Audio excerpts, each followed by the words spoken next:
we're going to call to order the City Council City Manager Work Session meeting, where we have the ability as a council to discuss broader issues and have a little bit more time to think and collaborate on those. And tonight, I guess we have a discussion or continued discussion around broadband issues. So, Mr. Smith. Yes, well, this is kind of, we finished the last step. We're coming in, kind of report on what we've done, found, and then look for some input as we go forward. So, Mr. Rivera. Yeah, thank you, Mr. Mayor, Council. Byron and I have been working on this project coming on a little over 8 months now, and so I'm going to handle the majority of the presentation, but Byron may jump in, provide some background or some context in some areas.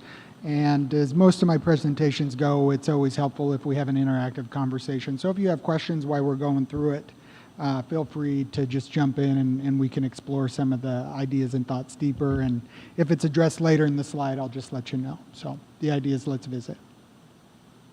So tonight we're going to revisit why we're doing this.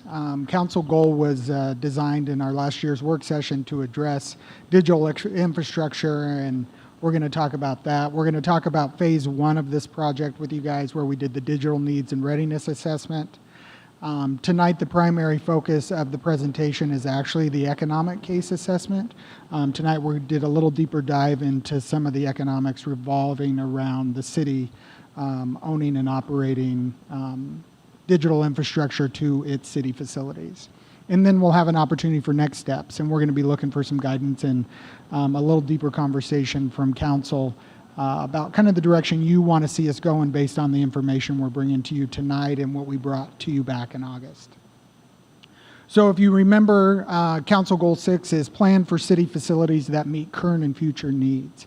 And one of the key drivers of part of this is looking at digital infrastructure for the city. We talked about over the past year, staff has been researching fiber broadband infrastructure options due to limited connectivity within the city. Currently, few city facilities actually have digital broadband service to them, and they're spread over multiple providers with various types of infrastructure. Some are actually physically connected, some are via wireless service, some are cellular service, things like that. So it's kind of a mishmash of how we're meeting the current city needs.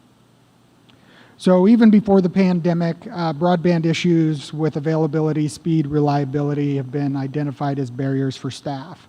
We talked to you at the last year council work session about some of the issues we're having with collaborating and deploying new technology within the city.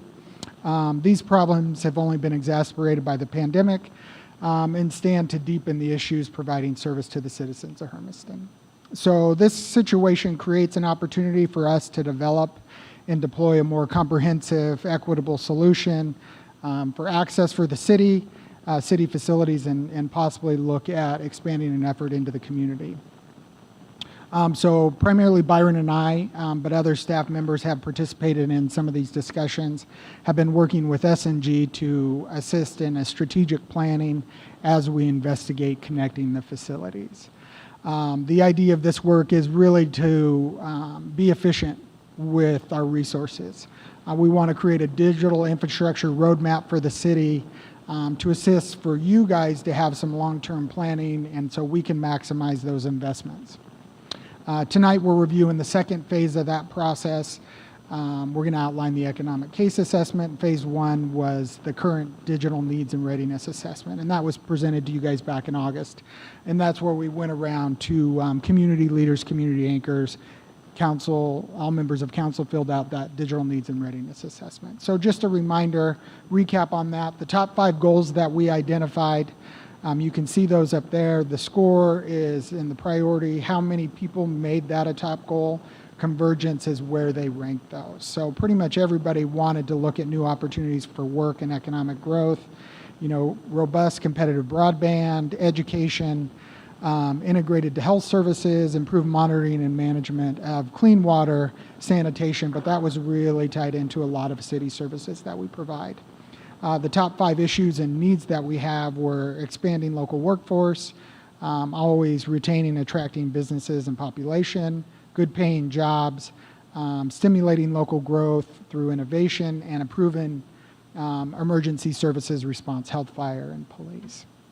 So this is something that has come up time and time again as Byron and I have researched this.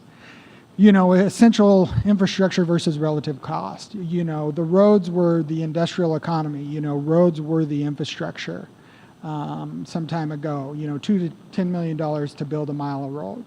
But now broadband is really the infrastructure for the digital economy. And, you know, the comparison versus, you know, is broadband an essential infrastructure now? And that's really a question for council. You know, does council view broadband infrastructure as infrastructure in something that the city should be pursuing to provide?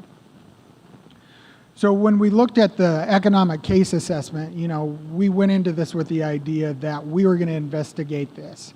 So were the network benefits, you know, improving municipal services, being more efficient with what we do through growth and technology, maybe stimulate some economic growth, smart community services versus the network cost. What does it cost us to actually build, operate, and maintain this? And are there trade-offs with the community and engagement? Can we have a more engaged community with a better digital infrastructure roadmap in our community? So when we assessed this, we worked with, again, SNG and city staff August through October of this year. And we assessed what the current city and the future municipal digital infrastructure and telecom spending is.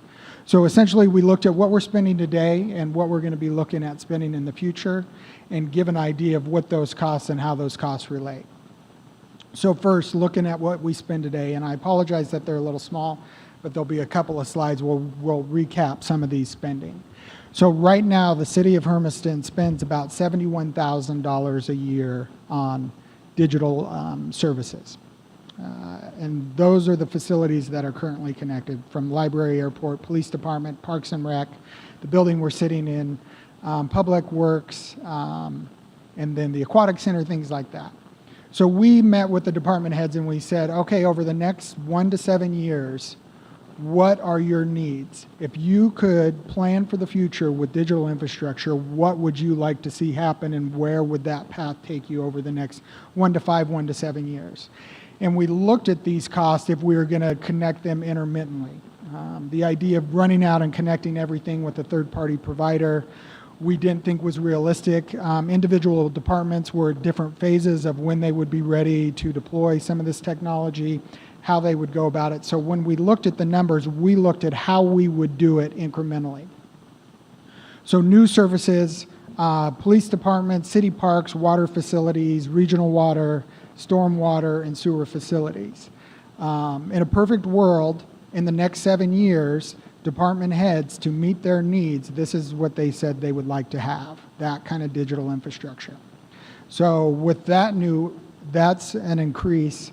And now we would be $296,000 of new third-party provided digital infrastructure. So for a combined total telecom expense of $368,000.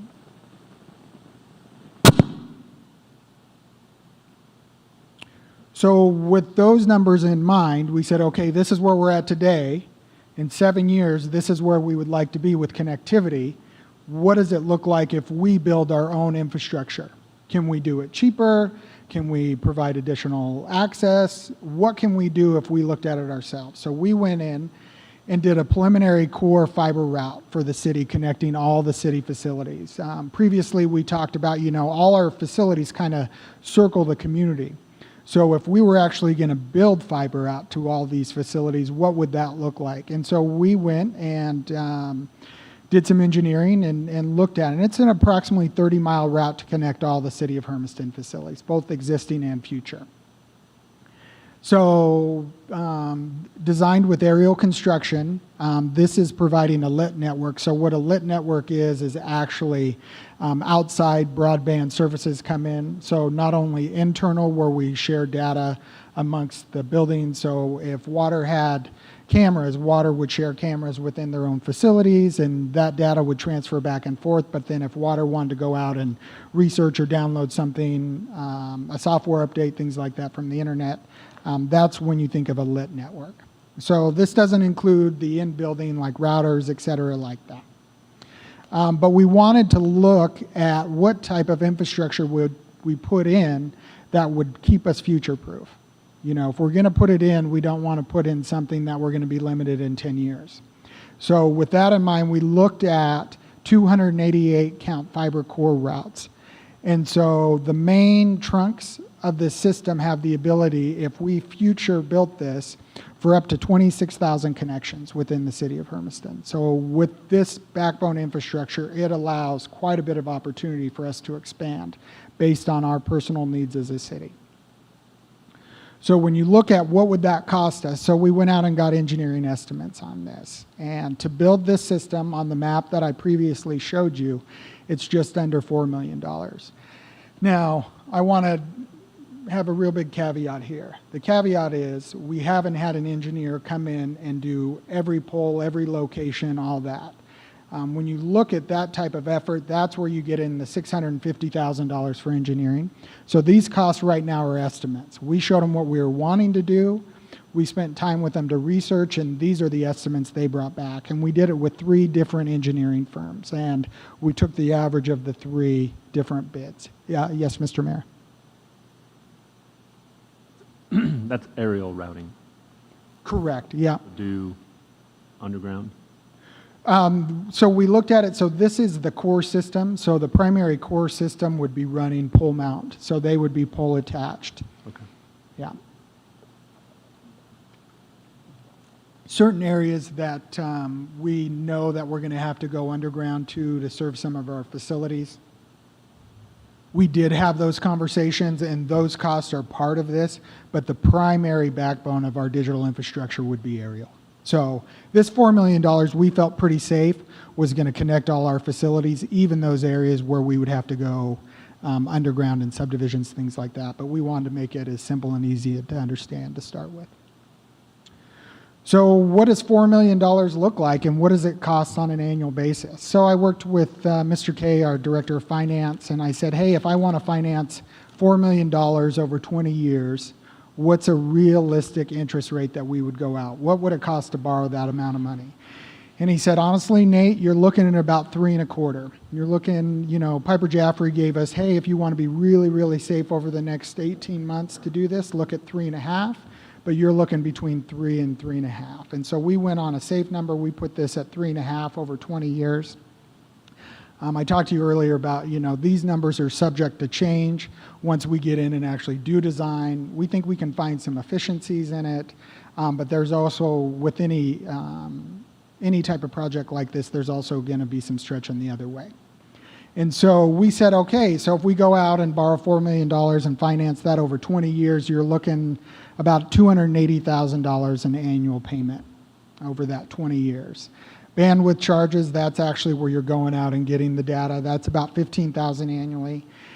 And then this is one of the tough ones, you know, the operating costs to manage and operate it. You know, you build a new facility, you don't have a lot of operating costs in year 1, but over year 20 you do. And would we look at doing this internally? We don't have that sort of professional technical ability in-house. So are there community partners where we could leverage our current relationships and create a service agreement? And so that number is based on a couple of conversations, and we felt like that would be safe within the first several years of looking at what it would cost for us to have a third party operate and manage our service for us. Mr. Mayor.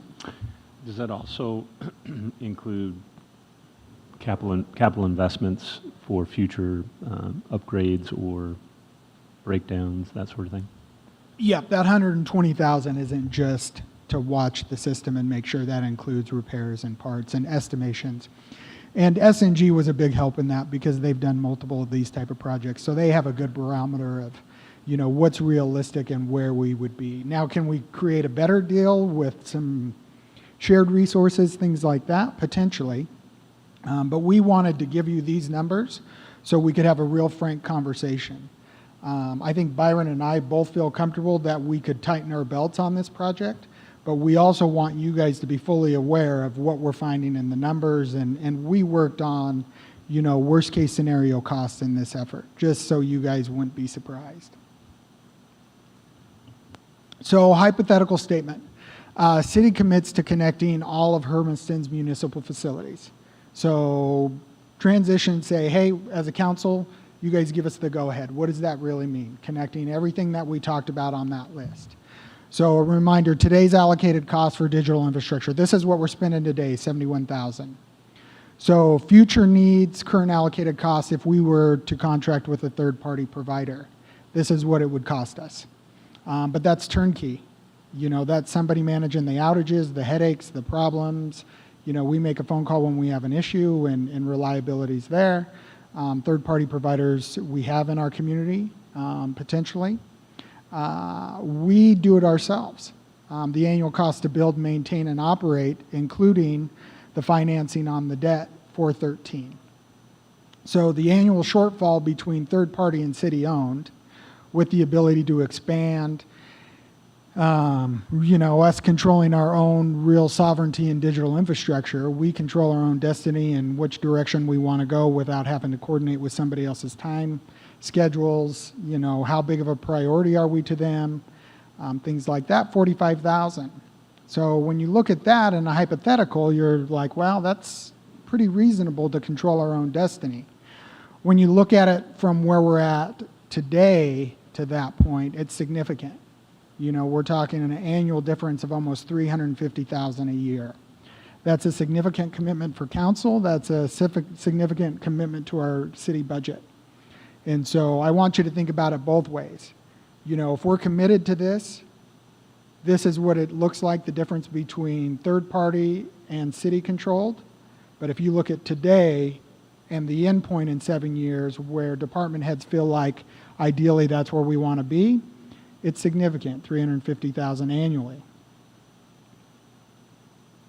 So Byron and I and SNG talked and we said, is there opportunities to support this investment? You know, we know the shortfalls if we do it.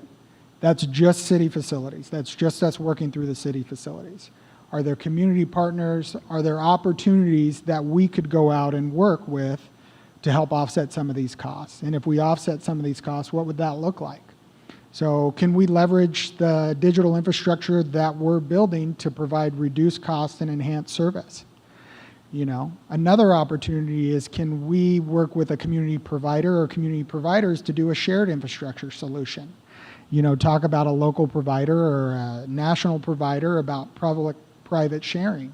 You know, we provide some of the backbone and they do some direct to the house and direct to some of these community anchors, and we give them backbone to provide a higher level of service, and they take it from there and we turn into a middle mile provider. You know, is there partners like the hospital, the school district, other entities that have identified some vulnerabilities in serving certain sections of the city of Hermiston?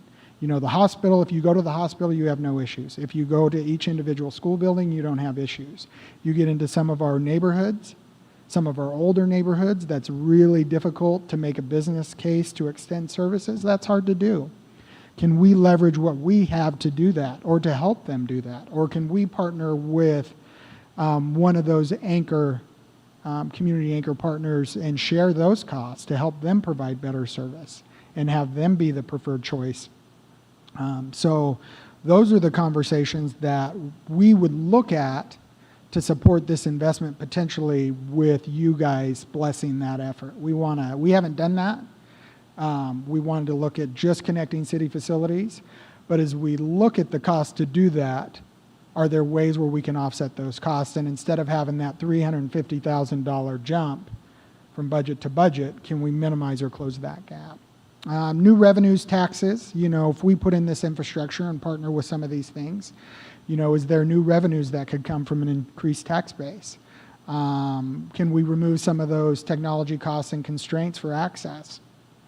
Can we start expanding on some of the smart community services, health, education, emergency services, you know, potentially long-term cost savings on municipal efforts? You know, right now we're rolling trucks every day, 7 days a week, checking all our facilities, especially the wastewater and freshwater systems, even on the weekends to make sure. Can we do some of that remotely? Can we have cameras on our facilities where we can understand and see if there's issues? We've made significant investment in smart meter infrastructure, and now everybody in the city of Hermiston can access their electric bill and their water bill. Anybody who's had a leak certainly understands the value of that and that leak notification.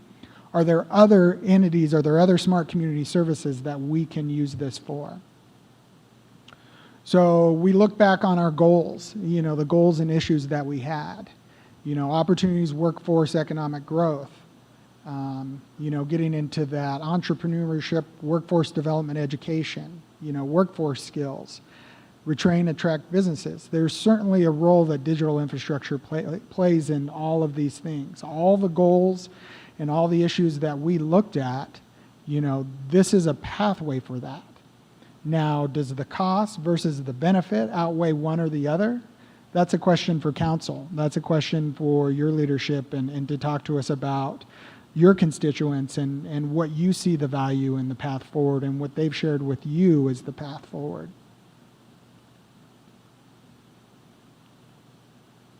So that kind of goes into that cost of inact. Oh, excuse me. Yes, Councilor. So taking into account the fact that, if we were looking over like for the next 7 years and looking at the various housing developments that are going in and the map that you guys looked at about where all of this would tie in, thinking, okay, well, we're probably going to need another school over in this area at some point, and thinking about community partners that might want to buy in. Was all of that part of the thinking pool that you guys were thinking about of like the pattern of growth that Hermiston is looking at, and what additional buy-in might accrue over time? Mm-hmm. Yeah, excellent question. Thank you, Councilor. Did we take those thoughts into consideration? Certainly. Did we act on those thoughts and pursue conversations with builders or anybody? No, we did not. We understand that this is a very sensitive issue. We understand that there's for-profit companies providing services like these currently in our community. We're not looking to get out in front of any of that. We're not looking to get in front of what you guys are directing us to do. When we look at our city facilities, the nice part about it is our infrastructure comes to those facilities. So as we expand our infrastructure, it makes sense for us to extend services to pump stations, wells, water, electric. All those subdivisions need those things. We're going to have city facilities at those locations. Do we look at serving into those residential neighborhoods? Not right now, no. Do we look at serving our facilities, the city-owned facilities? Certainly. So to answer your question, yes, we took those things under consideration, but it was in a limited scope of just City of Hermiston facilities right now. But it does set the table for future growth or expansion if there is a desire by council and the community to pursue those. So getting back to that cost of inaction, is there a cost of us not controlling our digital infrastructure future? Always relying on a third party to come in. All of you counselors, I think, have had discussions about new things coming to town. And in those conversations, you get told and promised new things are coming. But it's at the pace of the provider. It's at the pace of when they can make a business case for it. And sometimes that can feel slower than you would like to see us progress. And you feel like if we invested in infrastructure, we could help those future investments along. Can we do that with digital infrastructure? And what are the risks versus rewards of going down that path? That's something to think about.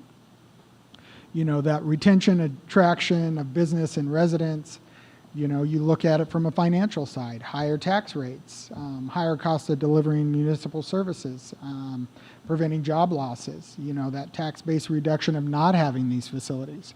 Can you go to other communities and work and live that have robust internet, especially with work from home? The expansion of working from home and being able to have a spouse, a partner, or an individual buy a house in a community they really want to live in, but they can't work from there. So they look at a different community. Can these type of services provide that? And so the question is, what's that value? That sovereignty over your own digital infrastructure and your economic future, there's something to be said for that. Is that $350,000 more than it is today on an annual basis? I don't know. But it's something to consider. It's who's controlling the path forward. So thinking about that, we look at, what are the next steps? So that's the information we brought to you tonight. That's what we want you to consider. So direction from you guys. Do you want us to continue investigating this? Do you want us to continue going down the path? The next step would us to be a deeper dive on connecting city-owned facilities, engineering estimates, deeper dive in the numbers, looking at actual costs, routes, things like that. That's one option. Another option is, do we expand the scope of this effort? Do you want us to start talking to community anchors? Do you want us to start talking about community providers? Do you want us to have those conversations and see what their long-term needs are and if there's a synergy between what we're trying to do and what they're trying to do?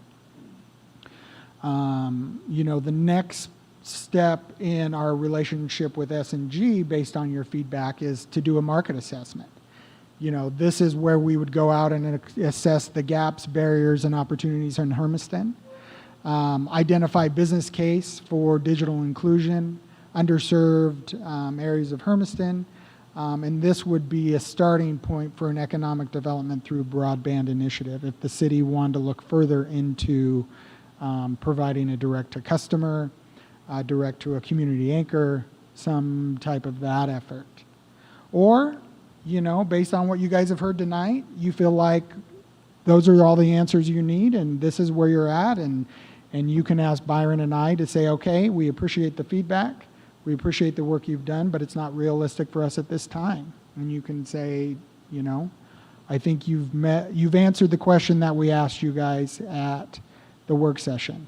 We came away, and if you feel like we're at that point and you're ready to cease, then that's an opportunity for you as well. But these are kind of the areas that Byron and I need feedback before we can proceed, and so now's the time, and we have the rest of, we have 20, 25 minutes to have that conversation if you'd like to. Mr. Mayor. So, Nate, a couple questions that I had just while you were going through your presentation. Are there state and federal dollars available to assist us in this process? Currently limited. We are large enough and we already have providers in the area. So a lot of times what they look at, underserved, economically distressed areas, things like that, we really haven't seen areas that we qualify. I think if you followed the news on the federal level, you could probably flip a coin today and say, is that economic package going to move through? Are there opportunities in that package? Potentially. But what gets carved out and what's became available? Not yet. The state, we've been participating with the state and told them this is something that we want to do. We provided them a number. So if the state does some funding, potentially. But we're really low. We're low on their priority list. There's a lot of other communities in Oregon that would rank higher on us going out and getting those funds. We're going to pursue them. When we look at that broadband market assessment, that's where we would do a deeper dive. But before we can do a deeper dive and funds available, we have to know what we're going to do in the end, and we don't know that yet. Second question I had for you, are you aware of other community potential partners that are also looking at this issue themselves? We've been real sensitive, like I had talked about reaching out and having any of those conversations without you guys' blessing. So I wouldn't say we've slow walked it, but we've been cautious. And so we've primarily spent our focus on city infrastructure and city resources.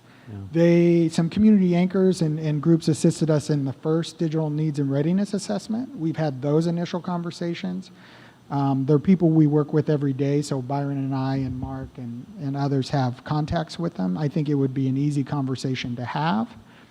But there's also that sensitivity. We have some long-term partnerships that we want to be sensitive on how we progress. And yeah, I got to believe that we're not so smart that we're out leading this charge that everybody else isn't also thinking about this. These are big players in the marketplace. These are big institutional agencies that need this kind of service as well. Mm-hmm. So I got to believe internally some of those partners are already having those conversations, and whether we initiate that conversation or not, I think that's important to at least ask that question mm-hmm. and see if others are thinking down that same pathway and we have some shared costs that we could potentially save the taxpayers in the long run. Certainly. And on that point, real quick, Yep. there's a entity, an anchor tenant in our community that's already gone through the process of connecting their facilities. They have several lessons learned about what worked and didn't work. And they've invited us essentially to be a sounding board as we look at this. So it's not reinventing the wheel for us and somebody in the community who's done this effort of connecting all of their facilities. And Great. so, yeah, I agree with you. Do other cities or communities do like an RFP where they put out a request for a proposal from a private partner to work alongside the city in developing this? So it could be a shared partnership? Yes, I mean, we would need to be able to define better what we want to do, and that's kind of, we're at that step where we start deciding what exactly, because cities around the country have done various kind of versions of this broadband discussion, and so I think before we could do that type of an RFP, we would just need to do some more work of deciding where we're going to go, and then, yes, we would put out some way to solicit proposals from, you know, the third parties and see who might be interested. Yeah, I got to believe that, you know, if I was a private entity and I knew there was a public entity willing to invest up to $4 million in infrastructure, that might make it more cost effective for me to want to invest in that community some more. And so trying to find the right partner to partner with. But, you know, I'd want to ensure that equity and inclusion was a big part of that as far as, you know, affordability, making sure that it was accessible to everybody. I think that would be huge. Right, and I think that would be an important piece of whatever proposal that we would put together is, you know, we need some guarantees that you're going to serve certain neighborhoods in certain ways so that, you know, everybody has access to this since the public is investing funding. Exactly. And then, do some communities lease their right-of-way? So if they put the infrastructure in, then a private entity potentially could lease that? Yeah, there's several different business models that we would look at. That would be in this broadband market assessment. You know, who the willing partners would be is to identify that, what services they're actually wanting, so we're not building something that they're not even going to use. Are we an in-service provider like we are with electric and water? You know, do we serve to a meter to a house? Do we do that middle mile? You know, there's multiple ways to look at moving forward, and who, you know, the more partners you bring in, the less control you have. And so that's a conversation. But the more partners you bring in, the less financial risk you have as well. And so it gets back to that scale, which is a perfect example. You know, what is council looking for, risk versus control, and cost in that equation as well. And so cost to proceed. So that's why there's options here. You know, the cost to proceed, if you say, you know, staff, you're done, we're done. We've spent approximately $25,000 staff time and consultant time. Looking at doing that broadband market assessment, you know, that's a really deep dive. You know, you're looking at $75,000 4 months. That would give us some answers, preliminary answers for the council work session in January, February. So we would have the community answers at that point, but that's a big cost to get those answers. Investigating us going down the path of just connecting city infrastructure, that's engineering, and that's going in, and for us to look at that, you know, top end is $680,000, anywhere in between of how we identify prioritization and efficiencies in that. So there's a couple of ways we can go, and before we can go those ways, we really need you guys to say, these make sense. You know, this makes sense, Nate and Byron, to go. I think it's time for you guys to continue investigating city facilities, you know, talk to community anchors, talk to community providers, and start this market assessment. You're committing to about $75,000 there, if you say that. If you say talk to community anchors and talk to community providers and come back, you're talking about Byron and I's staff time and the time to have those meetings and that discussion, and then we could look at doing the market assessment. So we're really kind of at a point where we want to make sure, one, you're aware of what we're doing, and two, how you want us to proceed to meet kind of what we've been talking about over the last year. Councilor Peterson? So I think it is definitely in our best interest to proceed forward. I have spent the last year and a half working entirely from home. Like it wasn't until last week that I actually stepped foot in my office since April of last year. But during that time, we were able to keep an entire program running that maintained the rights of our students. The amount of work that was done would not have been remotely possible without, consistent internet use. And I gotta be honest, I was juggling between a hotspot and, the telephone line. And I had two different computers running at the same time. So, having that on a system is not the best way of doing things. And so if we can tell people, hey, we have a system where this community is going to be running smoothly, and then we can bring in other businesses, and this is the way that the future is going.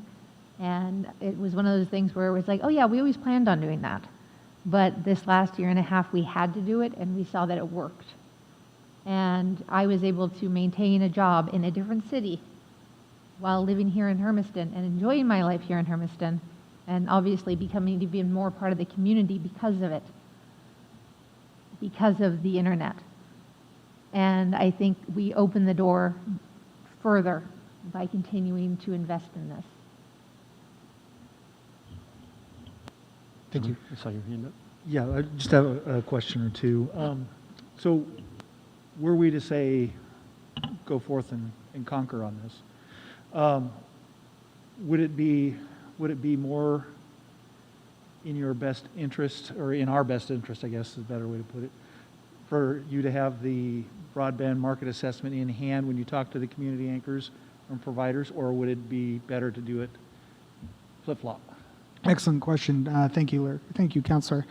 I think if we're talking to community providers, having that market assessment where we can go to them with actual data, showing the underserved areas, showing where the potential partnerships could be, to talk to them, it makes sense for us to have that. To talk to community anchors and say, community anchors, this is something we're looking at. What's your level of interest in partnering or participating? I think we could do that without the market assessment. That's just us coming through, and as we're connecting our facilities, can we do offshoots, and is there mutual beneficial relationship? But I think if you're looking at getting it down to the granular level of the population of Hermiston, I think the market assessment is needed to convince the providers to partner with us, because they don't have that data, or they haven't made the business case yet of where they can maximize the return on their investment. And so, excellent question. Thank you.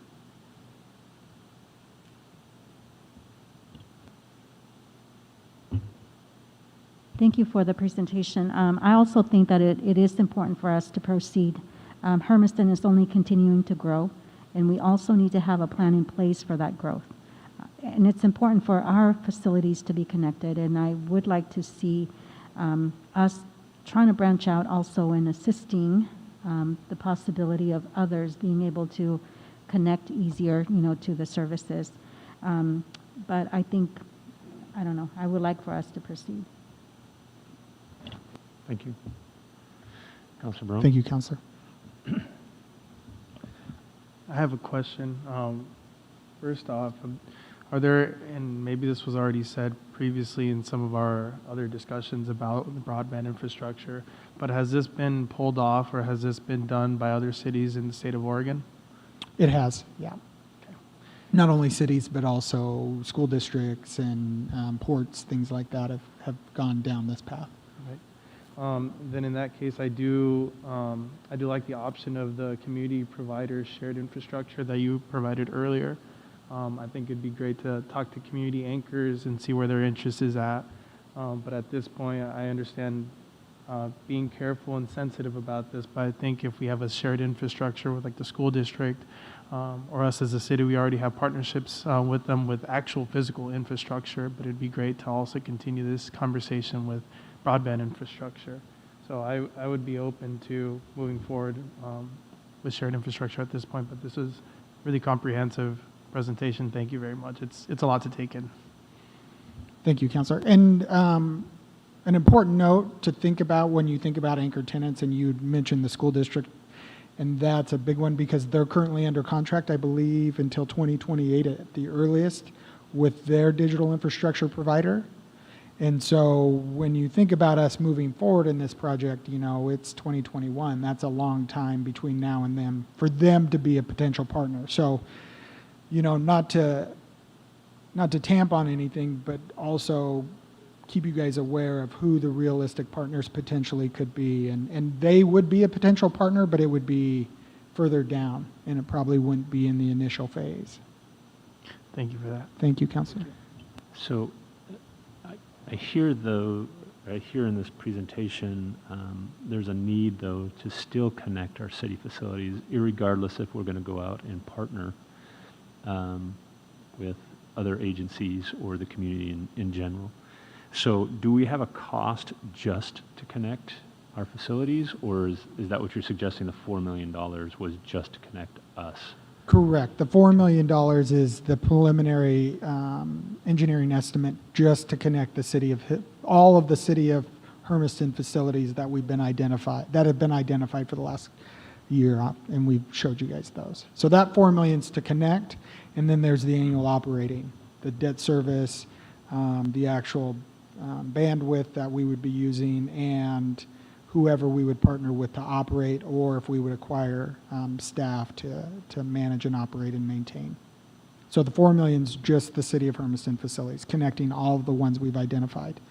And that's current and future. It's not Correct. just current on that 4 million, but current and future. That's part of the discussion with senior staff about that 1 to 7 years, where you would like to be in that 7-year window of connectivity, and what services would you like to provide.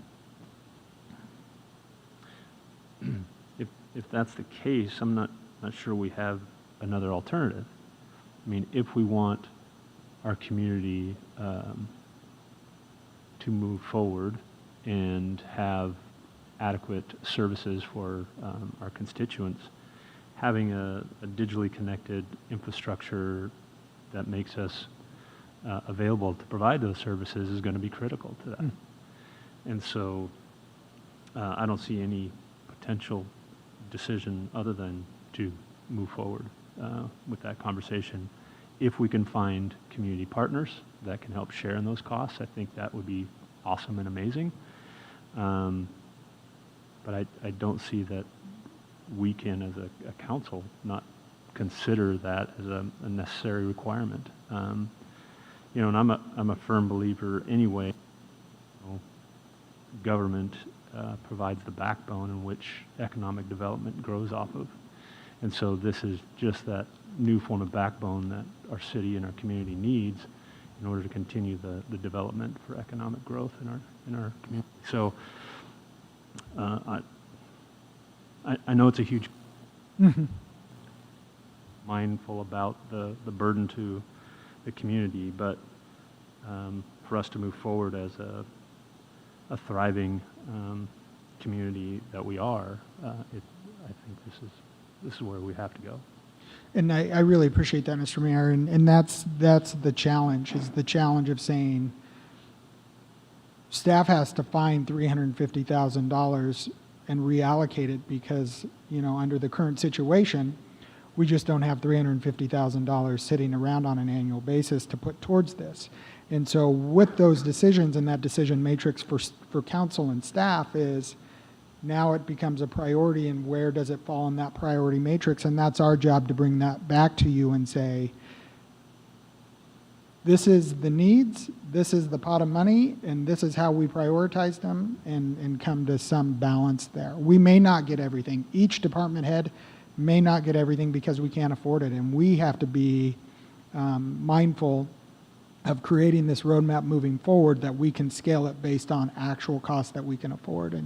And those type of things happen in these next levels, and us coming back to you with those answers.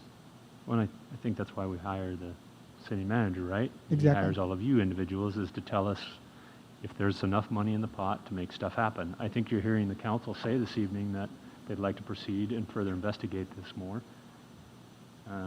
by consensus. And so I think that's a positive message. But at some point, you've also got to tell us when, mom and dad can't afford everything that you want on your wish list under the Christmas tree. So, Yeah. we need you to provide us that feedback. That's what you're there for, is to put the brakes on us and tell us, hey, yeah, this would be great, but we can't do it. So, and that's just being prudent financially. Absolutely. I'll just say, and maybe I'm in a little different position than everybody else on the board, this is a lot of cost. We don't have the money for it right now, number one. So I think it deserves a lot of thought on our part. Number two, we have a whole bunch of providers in our community that provide this. Essentially, we have a broadband network in our community. It's here already. And a lot of this seems to be geared towards actually going out and potentially competing with the people that are over here providing these services in their community. That's a little scary, and it's going to create a heck of a lot of blowback from those people, I'm sure. But they're there, they're providing these services. It may not be the best, and I don't know that we're going to be able to. I mean, we have big dreams of serving everybody and bringing in the entire community. If we get into this, we're going into the business, in some sense, of selling broadband, so we're going to be a competing economic factor in the community, and in some way we're going to probably be charging people, I'm assuming, for these services in the future. Again, we're not going to be hearing all the problems that are there. I was a little, your numbers for what each department needs, I was a little curious about where those numbers came from. For instance, it looked like Parks and Rec went from like $500 a month to $6,000 a month. That's a big jump. It seems like there's probably a lot of wishes and hopes and dreams in that potential number, and that may not be what the city actually needs to function and provide services, the services that we provide. It may be that's what we wish we could do if we had all the money in the world to spend on it. So the numbers I'm a little bit worried about, and that you're projecting maybe a little bit more cost than will actually be there if we went through, say, a private option of providing all that stuff. There was that kind of worry was in there and kind of baked into the numbers, and that was another worry I had. I mean, I see the police department looks like it stays roughly, or it only doubles, but then you get city parks that goes from, well, $28 a month to now $6,902.14 a month. And I'm a little bit curious about what was baked into those numbers, what they were looking at. Is that serving all the parks? Is that making access, like Wi-Fi access, available in all the parks? What was in there? And what does the city, I mean, is that stuff that we're actually going to do? Is that stuff that the city is actually going for? Or is that stuff that we actually need to do? The numbers seemed a little bit excessive to me there, too. Well, I think Mr. Rivera said in his presentation that we were trying to give you kind of a worst case scenario from a cost standpoint. So providing everything that we could think of, covering every city park with Wi-Fi, but not only Wi-Fi, camera coverage to, provide some more security in some of those areas, some of those types of things. And this would be, just like you talked about, the mayor talked about earlier, we might come back and say when we get down to providing, we're going to have to make that over 15 years and not 7, right? We can do it, but it's not going to come that fast. Or, we can only do this part and then it's too expensive, or, we need to seek out some other funding sources. So again, this is to put up a worst-case scenario. But then I also wanted to address the point you made about, becoming a direct competitor. That is one model that some cities have taken. Other cities have taken more of an infrastructure model. So they build the core network and then allow those providers, they don't ever get in the business of providing internet service. They just provide a network that then the companies provide internet service over. And so there's a small charge for them to use that network. There's a small charge for the person on the end, and then they pay their provider for their internet service or so forth. So there's different models out there, and that's where we would kind of get with this next step of a lot of discussion in the community, with the council, what kind of model works for us. And Counselor, I am in complete agreement with you of the sensitivity involved with people who've already made that investment in our community and a city talking about pursuing something that they've already invested in our community to do. And that's why we are taking such a cautious path forward and bringing these things to you so you're aware and it's your comfort level of us going out and having those conversations. The finance related to the new services, yeah, we went and said over the next 7 years, ideally, what would you like to have? Can there be a strong level of discipline that goes over that and says wants versus needs? Certainly. But the last thing we want to do is bring you something and then in 3 years say, oh, by the way, we want to expand that. And so we want you to have, warts and all, to have the discussion and us make that number smaller, not bigger, moving forward. And so I really appreciate those comments because both City Manager Smith and myself really heed your cautious nature, and we appreciate that. Just a second, Jackie. So, 2 questions. The private companies, have you had any sort of feedback from anybody at this point about this conversation? No, we have Okay. not directly, other than social community having a conversation. Yeah. One of the local providers actually has worked with SNG before, and so we had a mutual conversation. Hey, we're partnering with SNG. We're looking at city infrastructure, but nothing past that. And I didn't hear in your presentation, and I guess this is to Councilor Spicer-Coon, that we were looking to supplant or replace or undercut any other provider or become a provider ourselves. Just that we would provide infrastructure that would be maybe more superior than we currently have to our city facilities. And could those shared investments be an asset to a partnership, whether that's with the school district or the hospital or a private entity, that we could share those resources and expand that opportunity, and that potentially could provide services by another entity like a private partner that may bring better service to the house. So I don't think we're interested in being in the business of providing broadband. I don't know, I've heard anybody here say that they want to be a broadband provider, but could we be a partner with agencies that would provide a better service to the community? So that's what I'm hearing this evening. Okay. That's where I feel like we need to be. That's my personal opinion.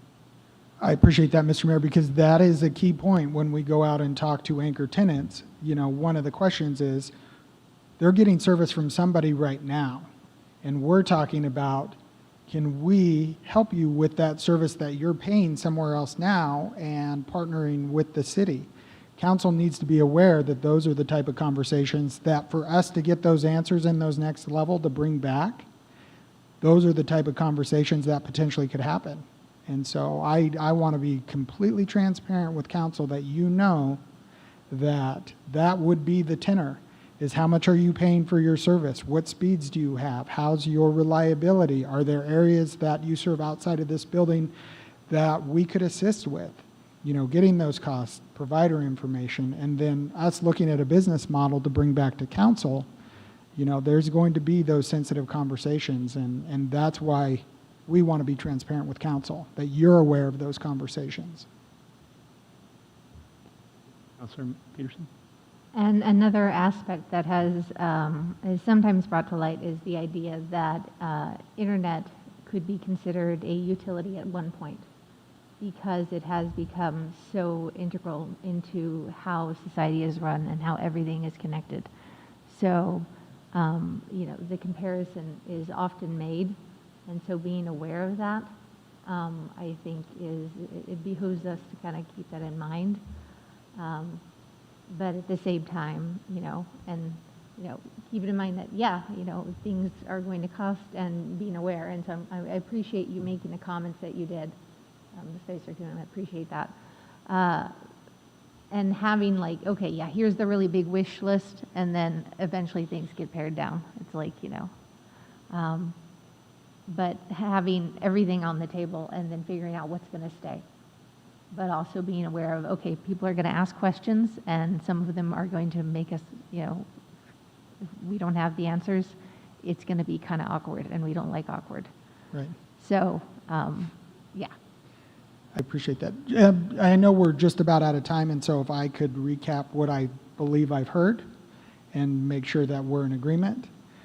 You guys are comfortable with us going out and having conversations, starting this market assessment, getting the information, and having these conversations with a high level of sensitivity, taking that time to come back potentially at council retreat in February to bring back some of those answers. Did I hear that correctly?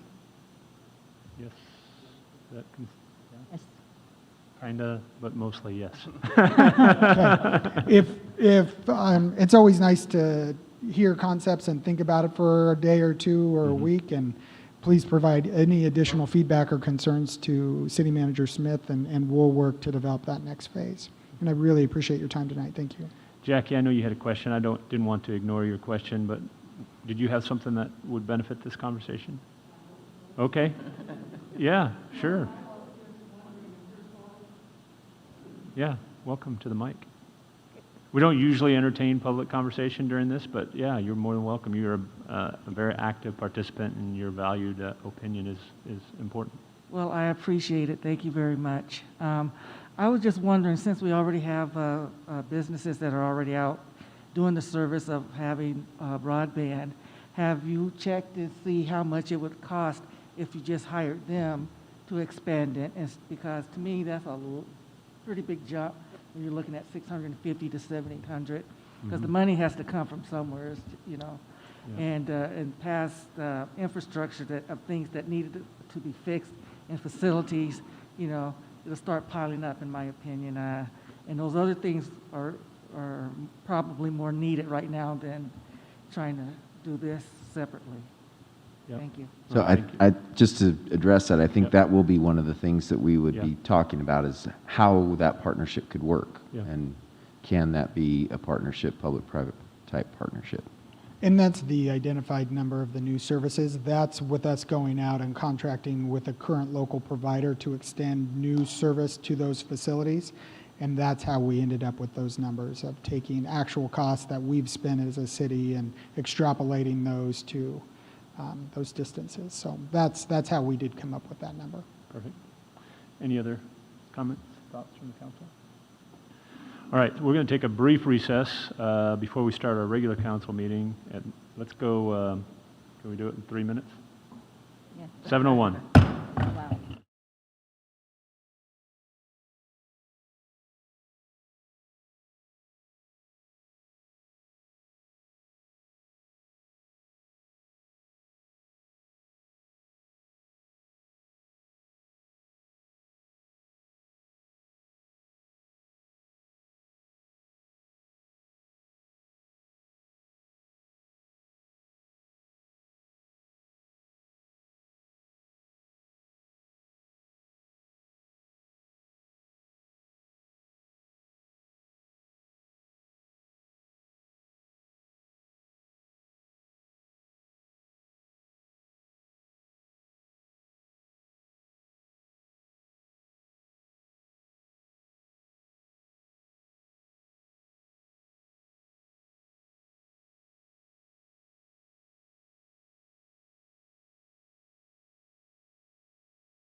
Harden. Oh, he's back here. There he is.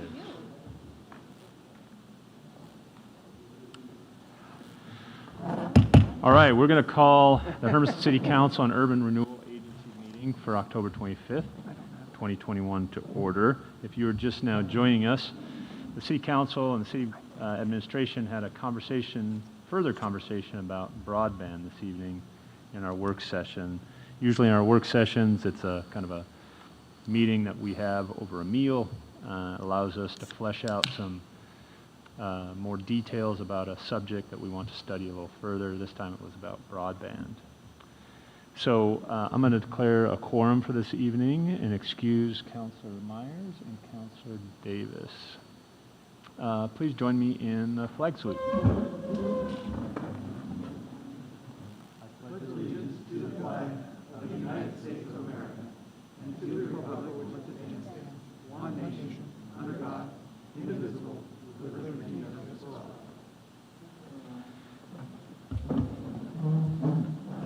So good evening and welcome everybody.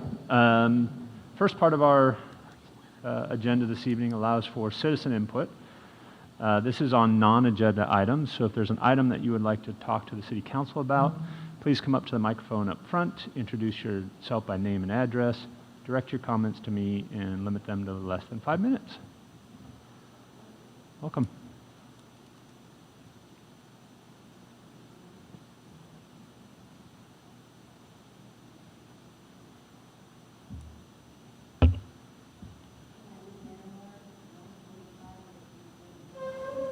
Just push the button.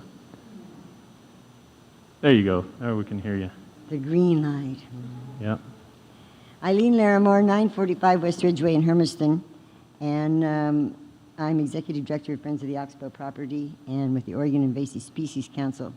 This is Chris Powell. She's our administrator for our group now, and we need to talk about some invasive weeds tonight. I'm here on behalf of the Bureau of Reclamation and the Oregon Invasive Species Council because we've got a huge problem down at Oxbow, and it's not a Parks and Recreation. It's not a city public works problem. It's everybody's problem.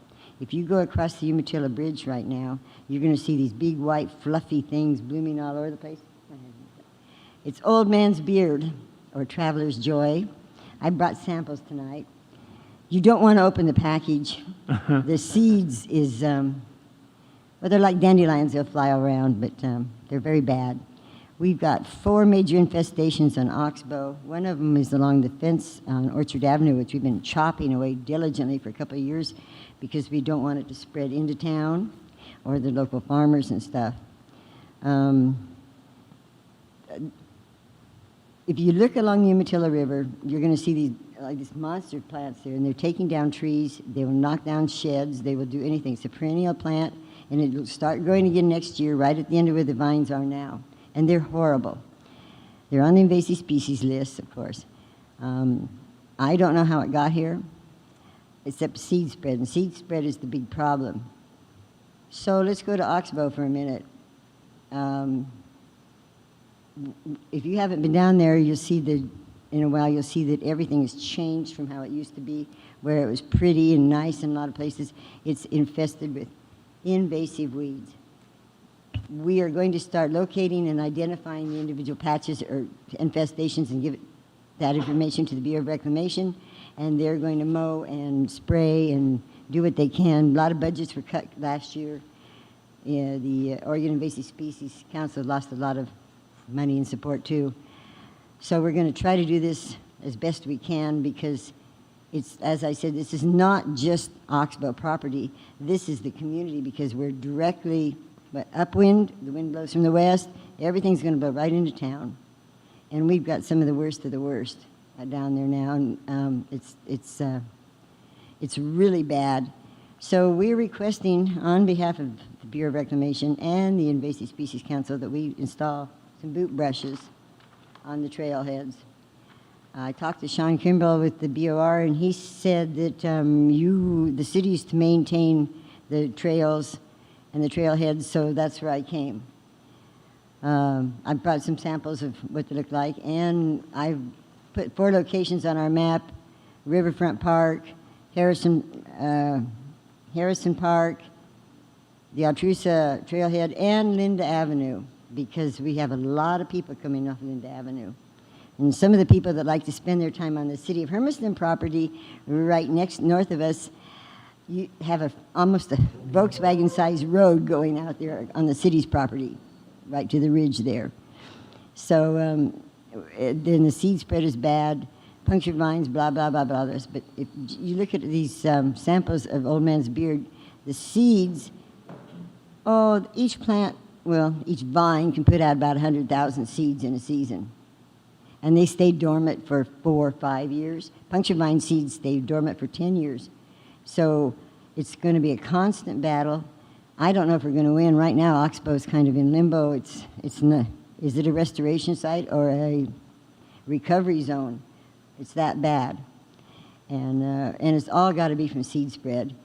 I thought about seeing if I could shave the fur off some of the animals, the wildlife, because, the seeds get on them and they move it around, but that wasn't going to fly.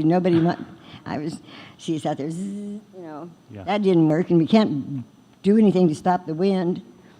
The only thing we can do is prevent people from bringing their seeds in to Oxbow on their feet, or our seeds out to the community, to the farms, and we've got them all. And something has to be done. This is about the best place to start, I guess. It's public outreach. Wringing our hands. The Bureau of Reclamation is pretty upset. We're upset. We've been down there since 2013, and I think by now we ought to know whether something's right or not, and it's wrong. It's all wrong. So the one thing is the Bureau of Reclamation's got a new mower. It's pretty cool. It makes chunks of wood look like firewood. Chops down the trees by the side. It's pretty cool. And that's about all I got. Okay. Thank you, Eileen. Did you say you represent the Bureau of Reclamation? Tonight, yes. Oh, they asked you to come and present this? Yep. Okay, Mhm. Thank you. Yeah, question? I had a question. This is an invasive species. Where is its natural habitat? No idea. Eastern Europe originally, a lot, it's amazing the number of weeds that are on our bad guy list come from Eastern Europe. It's just totally amazing. And I've always wondered, every plant has its place in its own cycle and where it is naturally there. So, and it usually benefits something. I cannot possibly think what this plant benefits anywhere. I can't think of what the puncture vine benefits anywhere. But someplace they started out, the garlic mustard, we've still got the garlic mustard down there. Our containment zone was a success. Unfortunately, the weed treatment program didn't continue, and the deer spread it everywhere. But it stayed out of the 7,000 trees. But it's everywhere else down there, which means it's everywhere heading into town, and that's another bad one. So. Spice Coon, yeah. So is the Bureau of Reclamation then asking for permission to install these, or are they asking the city to install these? The city, asking the city, because their feeling is that the city is supposed to maintain the paved trail and the trailheads, because it's the part that's on Oxbow. It's on the property, but it's your gravel and your pavement, I guess. And the original agreement, I believe, was that the city would maintain all that. Okay. And do you know what the cost of putting those in is? Well, it kind of depends.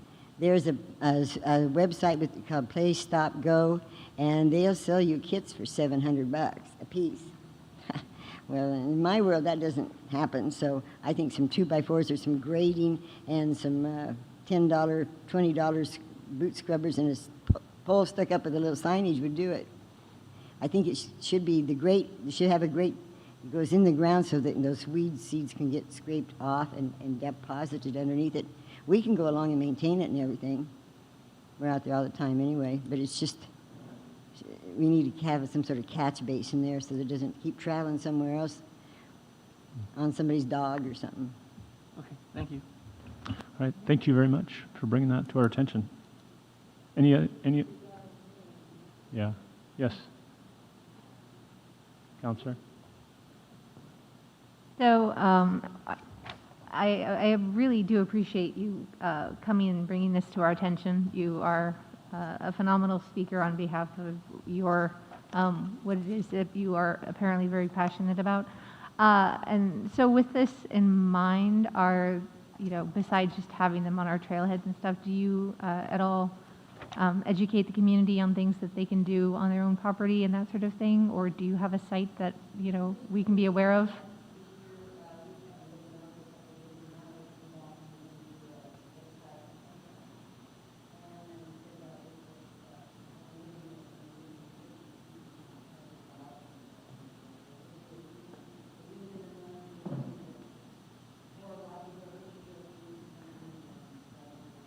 Okay, that's amazing. And so, yeah, if you could just, keep me apprised, that would be great, because appreciate you coming.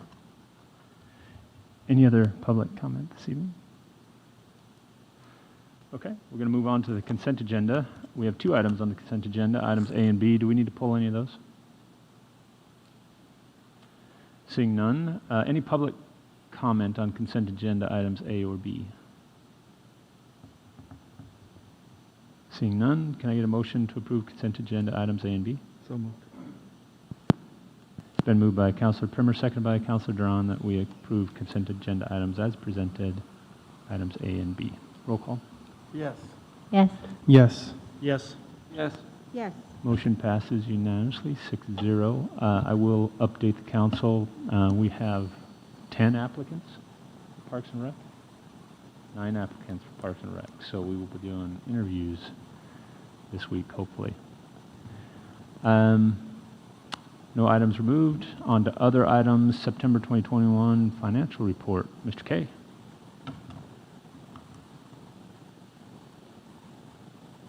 I want to be like Nate, so I'm going to take my mask off. I've never been accused of being too quiet when I talk, but I don't like to mumble. Thank you, Mr. Mayor, Council, citizens, and as a fellow citizen, I appreciate you making us aware of something that's not good for the community. Thank you. First thing, Hermiston Urban Renewal Agency, no change from last month other than we have made our first payment on the wayfinding signs project of roughly $14,000. That's to get it made.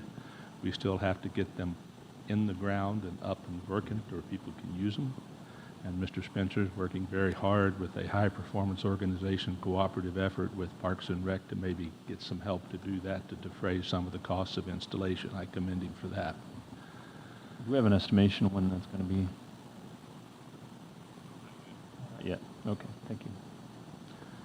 Looking at our resources for the month of September, we came in a little below what we projected for being where we should be this year.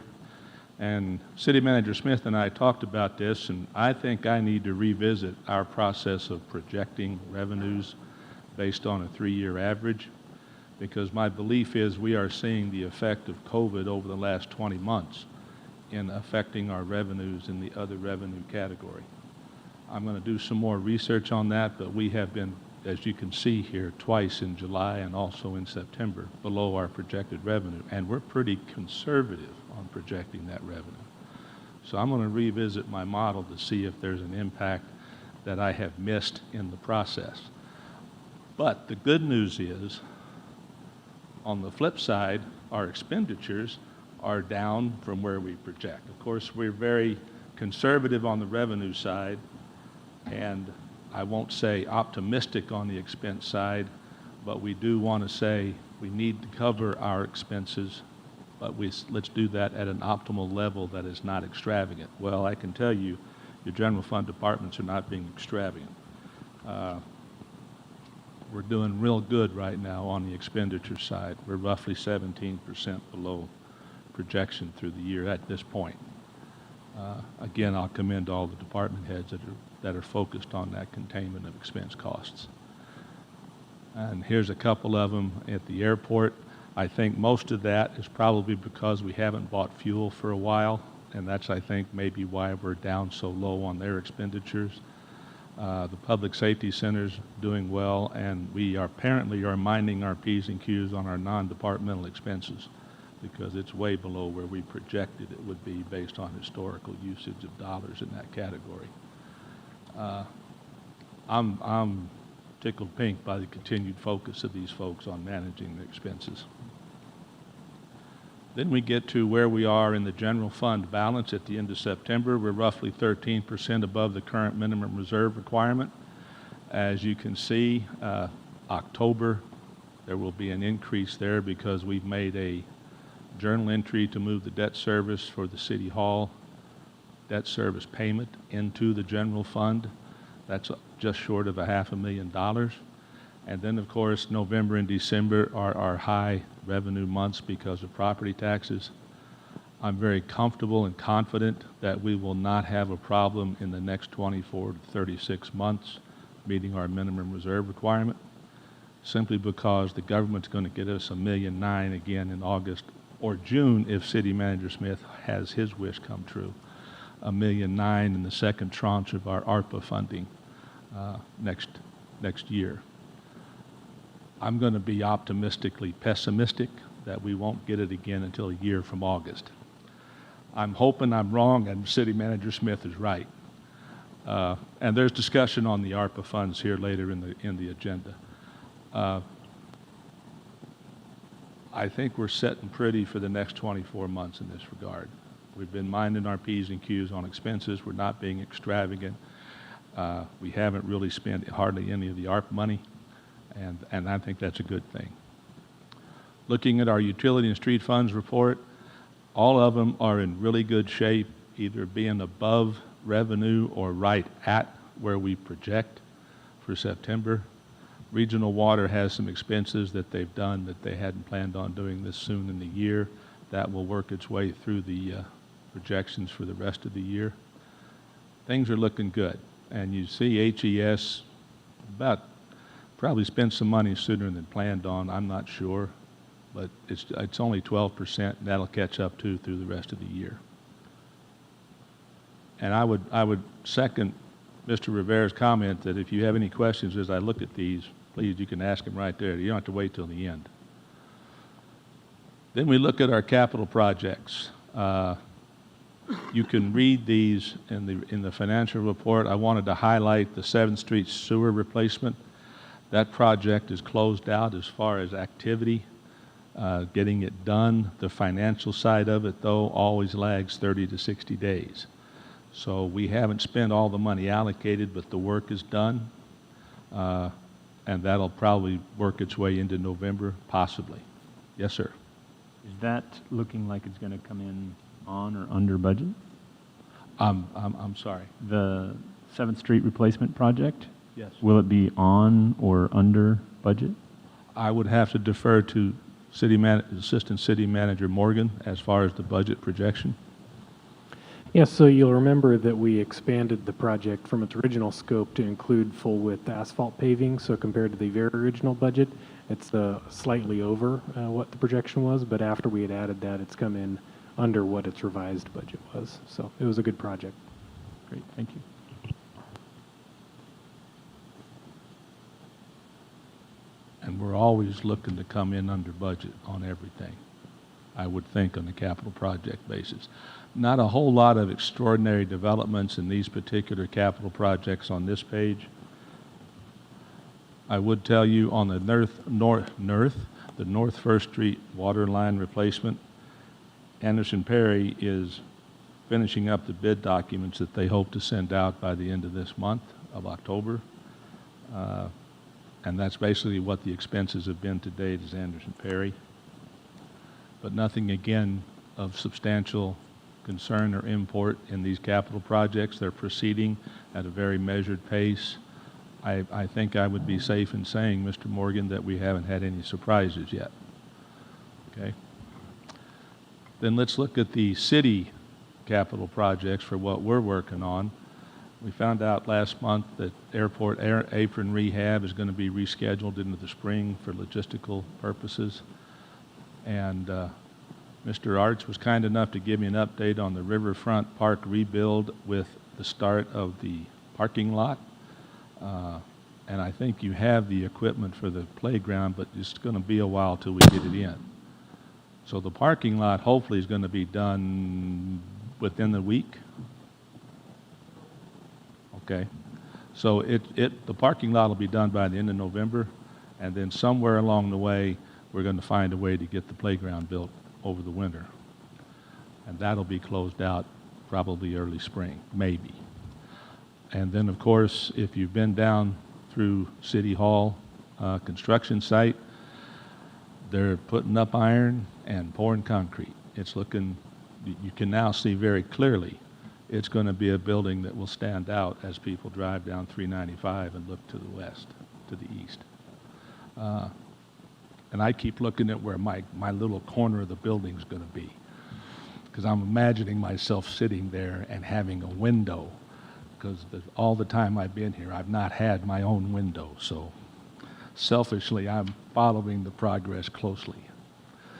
And with that, I'd be glad to stand for any questions the City Council might have. So any questions?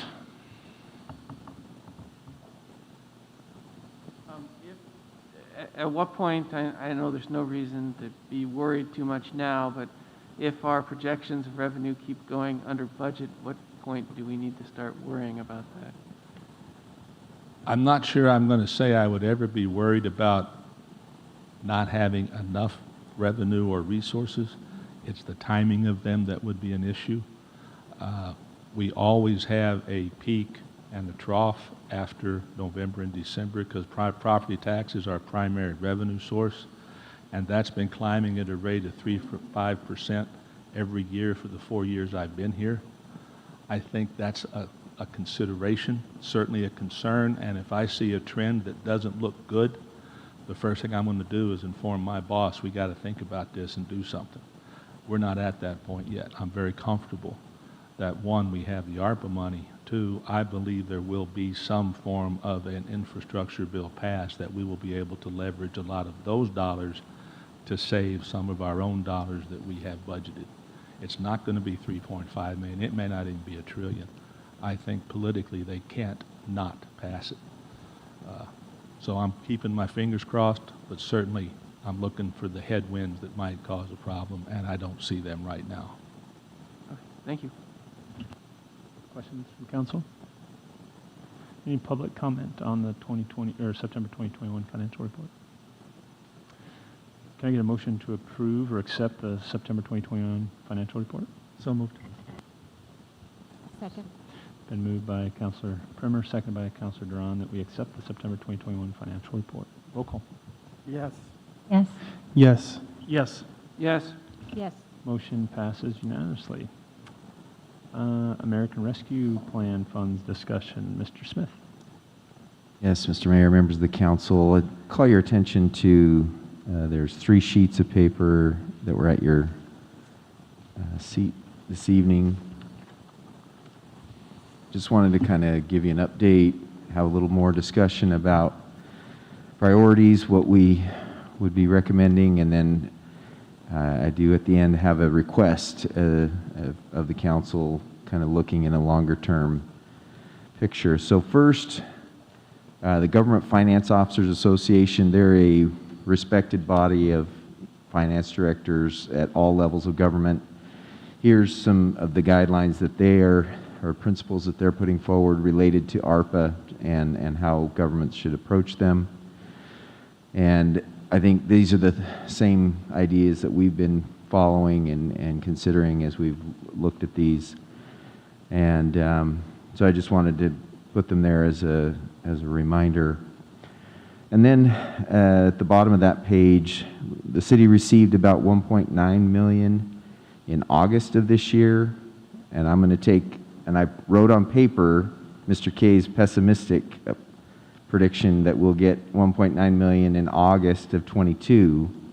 I'm still hopeful that they'll remember what the federal government said they were supposed to do.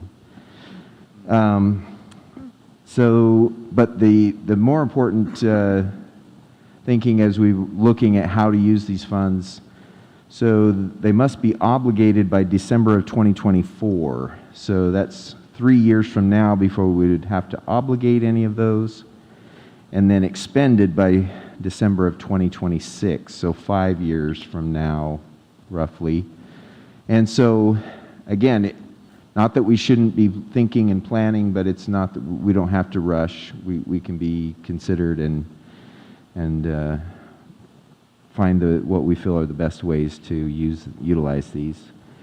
So I feel like Mr. K has done a good job of familiarizing himself with what the restrictions, what the uses of these funds can be, and we're looking at all possibilities of how we might be able to use them and make the most of them. And that's what we're going to kind of go to next. Actually, before we go to that, so in May, on the next sheet, in May we did a flash vote survey, which was a short survey. It's done by text. It's by people who have opted in, so I'm not going to guarantee scientific status of the responses, but I think it gives us a good picture of some of the sentiments of the community related to these funds. So there were 5 questions. 2 at the end were open-ended, and I'll try to summarize what were probably a couple thousand responses that came to that. So first, if you look, the highest percentage on what should we spend these dollars on, and we gave these categories, 7 categories. And so the highest was support local businesses. The next was invest in infrastructure. The next was economic development. And the next was help people who have had financial difficulties. And then next was stabilize the city budget. And then develop city facilities. And then none, for a small portion. So obviously the 2 top ones are those support local businesses and invest in infrastructure. I think those are very much along the same lines, things that the council has been thinking. And then down below, some of the free-form answers that were responses. One of the questions was asking, what's a simple and inexpensive project? And we kind of threw out $10,000 as an inexpensive project. And then the other question was, any other community needs or priorities? And there was such a similarity between what was in the answers to both of these that I've kind of just combined them in the summary I've done. So there were 25 different responses that kind of came into the category of traffic and streets. Things like, we've got bad traffic, we need to fix it, we need to fix that pothole at this certain location. We had that kind of broad types of answers.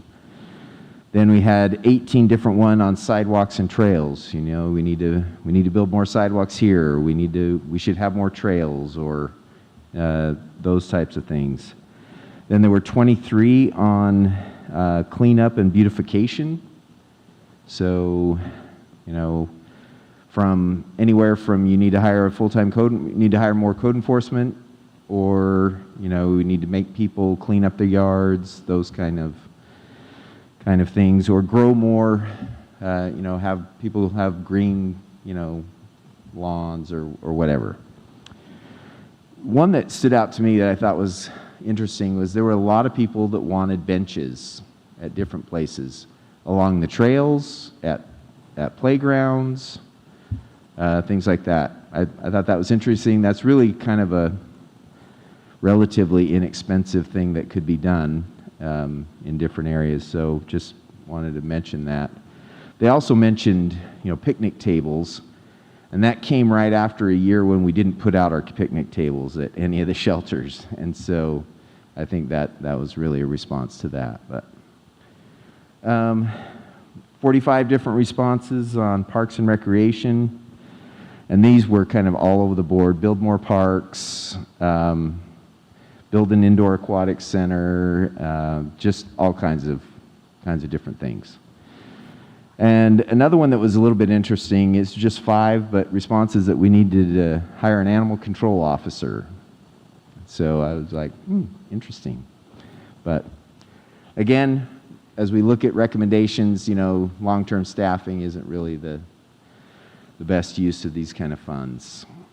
But let's now turn to the third page, and hopefully this will lead to some additional discussions.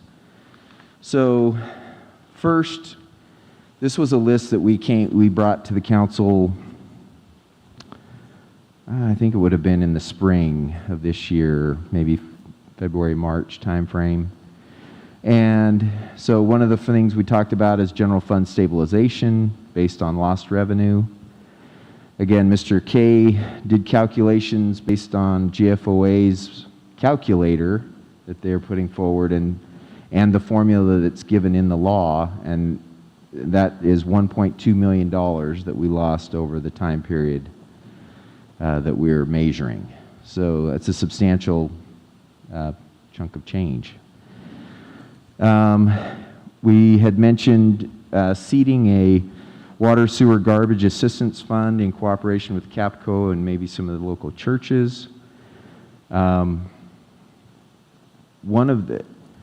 that's one of the things I've been working with the Faith-Based Advisory Committee on, and they're actually right now working potentially on what a program would look like as far as what requirements and those types of things, and so hoping to bring that back at some point with more of the details. But they're also generating what they are describing as good support among the different churches to also contribute to this fund that would then be available to anybody who might be in need of help with those utility bills. Then another point was targeted assistance to businesses negatively impacted by the pandemic, particularly restaurants.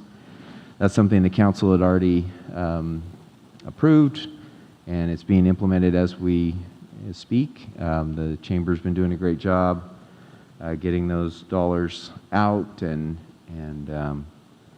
hopefully that's been a benefit to the community. Now, the next kind of set of projects are kind of different infrastructure projects. And if you see one of those there is the broadband. That's one of the ones that's specifically called out as okay to spend this money on, and so that will be a way that we can fund the study and the things that we discussed earlier. So that's there. Economic development on the agenda later will be this a grant agreement that we are proposing that we use ARPA dollars as matching funds for. Again, that's a way to maximize the use of this in building some additional road infrastructure in the South Hermiston Industrial Park area. And then and the other I wanted to just point out were a homeless shelter contribution, and this kind of includes, they're working now in tandem, the group really working in tandem with the warming station, and so had discussions that the city would be willing, depending on the project specifics, but interested in participating, and so at some point we'll be bringing more details on that. And then a number of other projects that have been tossed around. One is cybersecurity and some network improvements. A few months ago, we had a breach that involved a member of the fire department, and council may or may not be aware that currently our network is intertwined. They basically run off of our network, the fire department. And so we've had some preliminary discussions with their leadership about using this opportunity to separate our networks so that we could each implement kind of our own types of cybersecurity. They have a different, different staffing flow, that they have people there all the time and may need to have some different things that we wouldn't have as in our system, or we might have something that they wouldn't necessarily need. So we're working on that and looking to to tap into these types of funds for that project. But with that, I'd be happy to hear comments, thoughts about any of these, or if there's something on this list or something that's not on this list that should be happy to hear any discussion. So the SHIP Phase 2, that's something we've already committed to, or we're going to act on potentially this evening? Yeah, that we're requesting that we enter into that agreement, which would commit some money from these funds to match. And that's $600,000. Correct. And I guess we'll talk more about that later as far as who that benefits. In that $600,000 contribution, that would potentially limit us to $2 million that there's some flexibility in. Is that? Well, yeah, a little over 2. Mm-hmm. So, I mean, you said 1.2 to general fund stabilization, 600,000 to SHIP 2 project. That pretty much limits it to 2. Right. The 1.2, and this is what's kind of odd. I mean, it is to be there to help with the stabilization of the general fund, but there still is a requirement that they be expended. And so you have to find, what that really does is it opens up the eligible expenditures quite a bit. Because once we would be able to designate them as general fund kind of stabilization revenue replacement, then we still need to spend them, but then they can be kind of more, maybe potentially more on within our typical expenses of general fund needs. So. Okay. Council, any thoughts or comments on these, or are you looking for prioritization, or? Well, my ask of the council was going to be is, once we have a discussion, is there anything that we've missed, or are there other things that we'd like to kind of hear if there are any priorities or things that the council likes over other projects, that we can do a little bit of preliminary cost estimating, things like that on some of these larger projects, and that we would have that information as we come together in February in a goal-setting session with more information for you, so then we could do more kind of concrete prioritizing and planning of what we might look to do with these funds. Did you say in the original courts are becoming into City Hall? That's going to allow some. Correct. Are there funds at the police department, or there's not any funds in there? There is not. Okay, so here you've included police department renovations, which would potentially provide them, they could build out space. Correct. Okay. Councilor Primer, I saw your hand up. Well, right off the bat, as you brought up earlier, as we discussed in the broadband portion of the evening, that looks like a fantastic opportunity to fund that particular line item. Mm-hmm. So I would say that would be one low-hanging fruit, as it were. Mm-hmm. So that would be my first thought on these. Just because it's easy, helping them out with this wouldn't be a bad thing either. Councilor Peterson?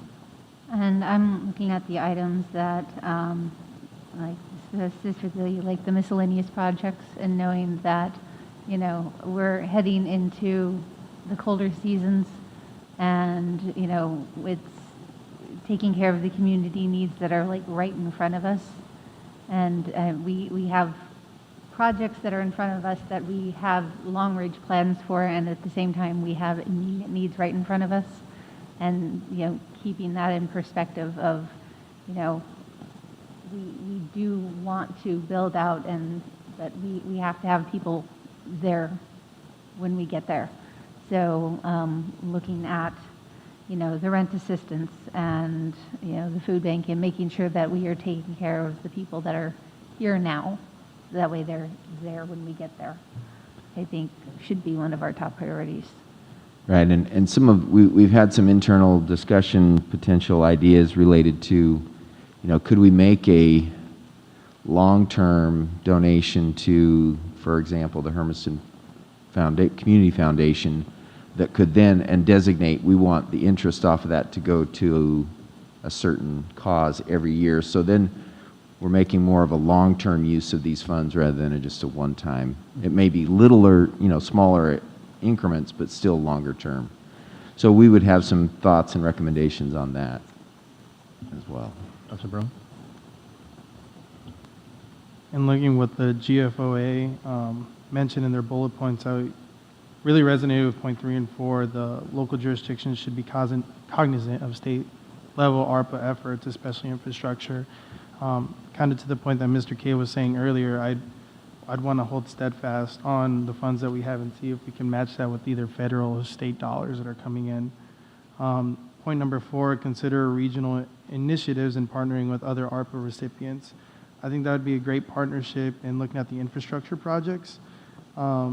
The Great phase or the Getman Road one, I think we've seen that traffic is starting to get more and more difficult here around town. So I think punching that hole through in Getman Road would be something great if we can match the funds to do that or partner with other entities here in the county to be able to do so. Other than that, I really like those 2 projects, and I'd want to see if we can match funds with other funds that are coming down from state or federal government. Great, thank you.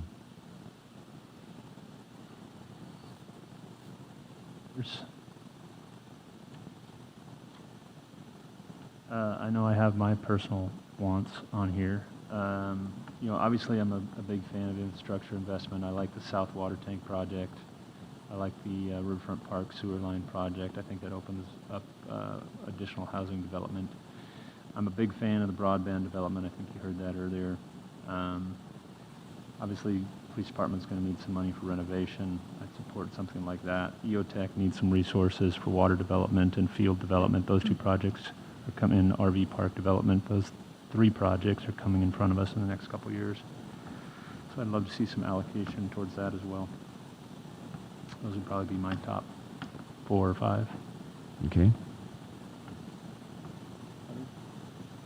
I like the idea of using this money to invest towards the infrastructure projects and seeking the matching funds as much as we can get for those. I see the Teen Adventure Park is on here. I know that's something that's been worked towards for a long time, and we still haven't quite got the funding and what we need for that. So, Yeah, what's the status? I thought that we had pretty much all of that.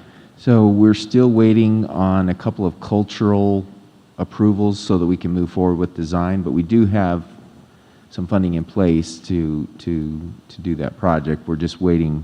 Have you heard any more on that, Brandon? They're going to be starting that next week, the cultural review. So should be within the next month. Okay, Close it out. great. Didn't mean to cut you off. Sorry. that's fine. I don't have it. Man, nothing? Okay. I do want to add, I think this is a great list. I'm glad the city's worked hard and put this together and come up with some wonderful ideas on how we can spend that money. Yeah, there's probably going to be few opportunities in our careers as counselors to spend $4 million on wish list items. So, you know, we've had these lists put together for multiple years, and all of them valuable and worthy of our consideration. But this is a pretty amazing opportunity to try and knock out some of these bigger list items. So, yeah, Mr. Brown. I was just going to add on and echo the police department renovation, because I know the Corps is moving into a new facility, but I know the police department has a lot of renovations to do with the building that they have there. But also to city manager's point, and the survey responses, maybe community enhancement fund projects. I think that would be a great idea as well. I don't think it'll take a lot of resources, but just the simple beautification of where people are living, it makes a difference in a person's life. So especially if it's a frequented park or area like that. I think the community enhancement fund projects would be great as well. Has city administration had conversations with the county on partnering in any of these projects? We've had some sort of higher level discussions with them. They've kind of been in the same position we are, kind of waiting to see, is there going to be a large, infrastructure package that comes down to where we could, make some partnerships that way. But yeah, we have been having those discussions more on a tentative basis, kind of waiting to see. But as we move forward, we'll continue to kind of deepen those. Perfect. Any other comments or thoughts from the council? Yes. Mr. Sorry, Brown? I thought of something. Which is, thanking the folks that were able to take the survey and provide this feedback, because now you can see how it's important for us to know what route the community wants us to go on. So in the future, when our community members have the opportunity to take the survey, they will know that it's not just going to get thrown somewhere and forgotten about, but that we're actually looking for future projects. So I want to just say that. Thank you. Very good. Yeah, we Thank you. always appreciate the community's feedback and do listen to what they suggest or support in those surveys. They are valuable. Anything else? Councilor Harden, you've been really quiet this evening. Well, Cat got your tongue? yeah, right. No, I look at the police department renovation. I know that's going to be necessary. I think we ought to bite the bullet and get the Harkenrider build out finished. Okay, we've been holding back on that one for more than one reason. And I agree that some infrastructure projects should be pretty high on our list, and also the projects up at EOTech. So, that's my two bits. Very good. So when is the occupation, or the occupation, that's a terrible word. When is the community able to fully utilize the Harkenrider Center? How many years? So we've completed 3 years. Okay, so 2 more. So we have 2 more. September of 23 Okay. will be when the 5-year restriction on age is passed. Perfect. Did you need any other feedback? No, I appreciate all the discussion and the feedback, and that gives us some guidance as we bring back a few more details on some of these projects, so we can start thinking and kind of planning how we might best utilize these funds. So further conversation at our planning? At our goal session? setting in Goal February, setting. yes. Okay, perfect. Thank you. We're now at ordinances and resolutions. Resolution 2200, Penny Avenue Grant Award. Mr. Smith? Yes, so just we've talked about it a little bit. I'm going to ask Mr. Morgan to kind of walk us through a little bit more of the details on this. Well, I like to be like Mr. Krosik, so I'll take my mask off. So this evening, just going to talk a little bit about the Penny Avenue Extension project. The action requested this evening is to approve Resolution 2200. Ultimately, this project is to pave East Penny Avenue from Kelly Boulevard out to US 395. And really, as part of that action in Resolution 2200, we would be accepting about $600,000 in grant funding from ODOT, and then we would be coming up with the 50% local match, most likely from ARPA funds, which we just talked about. I always like to look at these historical images. This is 1994 aerial looking down at the South Hermiston Industrial Park area. You can see the Hermiston Foods facility was under construction at the time.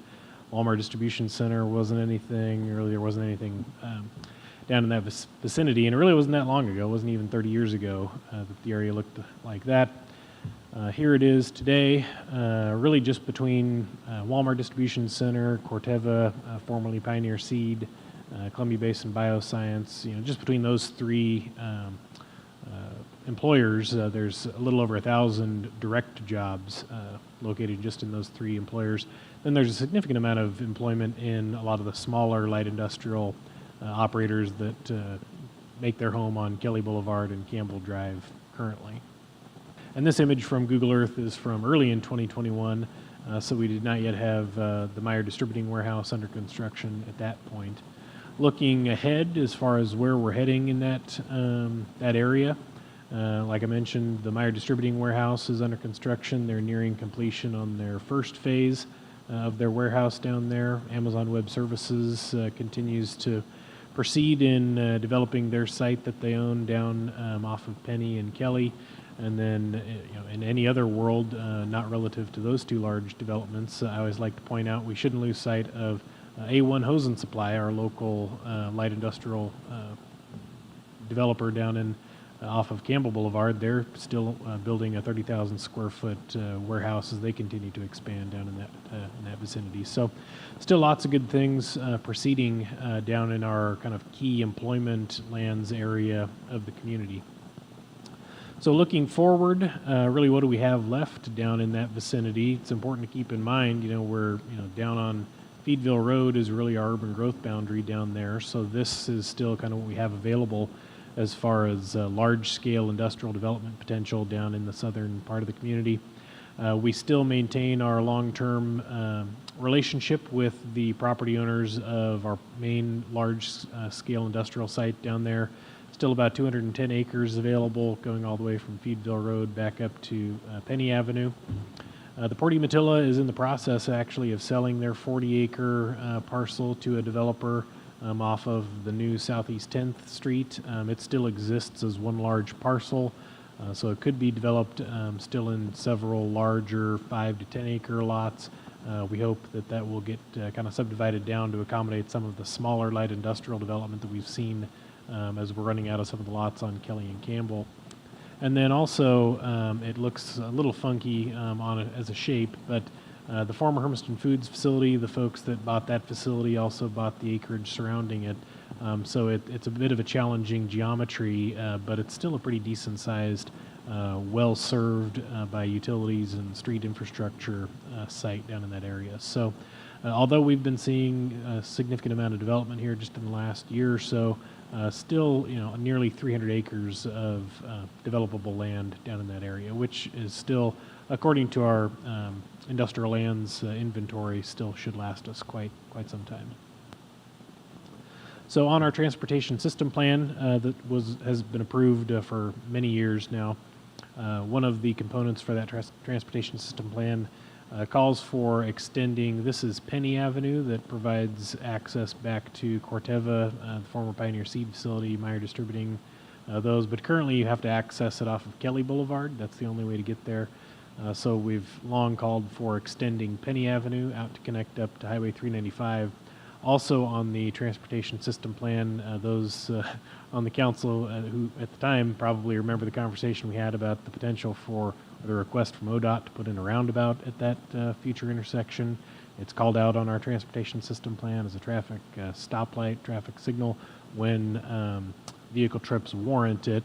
And that's really what the crux of a lot of this project is all about, is in order for us to eventually have a traffic signal at that location, we have to justify the volume of cross traffic trying to enter and exit the highway in order to justify a traffic signal there. So that's really what a lot of this is a lot of this is building off of various other components to eventually reach things in the future, largely being that traffic signal. Because if you go through that area right now, there's no traffic signal for trucks or passenger vehicles entering or exiting 395, and that's really getting to be one of our biggest needs down in that area is as traffic continues to increase on 395, getting the ability to allow truck movement onto 395 is really one of our biggest needs in that area.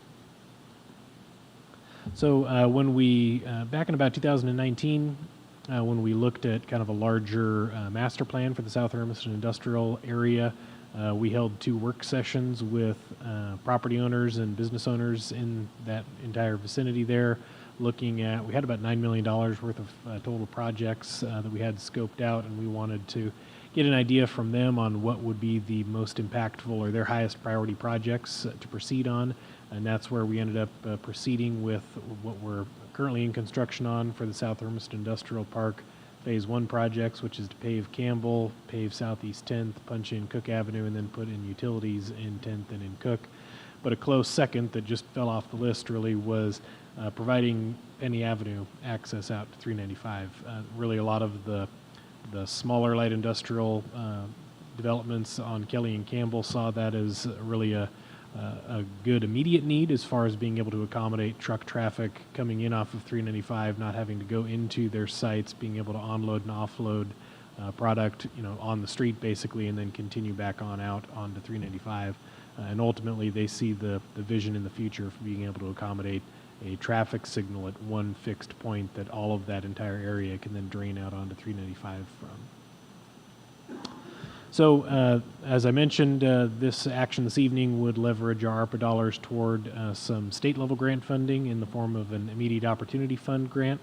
Those grant dollars, they're pretty challenging to come by. We've actually had one in the past. We leveraged the hospital's expansion here about 5 or 6 years ago toward an IOF grant to put in a traffic signal at 11th and Elm. They're challenging to come by because you have to prove a job creation component from some private or really public sector, just any job creation component, and there has to also be a tie-in to an ODOT facility, so we can't do this on city streets that don't have any connection to an ODOT facility. And then also they require a local 50% match on these projects. So we were able to, we've been asking for IOF grant funds on Penny Avenue of ODOT for quite some time with various other projects that have been in the works. But really we were able to finally leverage the Meyer Distributing Warehouse project toward that end. What is included in the IGA with ODOT is really Meyer Distributing's first phase, which they anticipate hiring about 70 full-time permanent positions. That should be online here. They're still doing punch list items on their building down there, but they should be in operation this winter.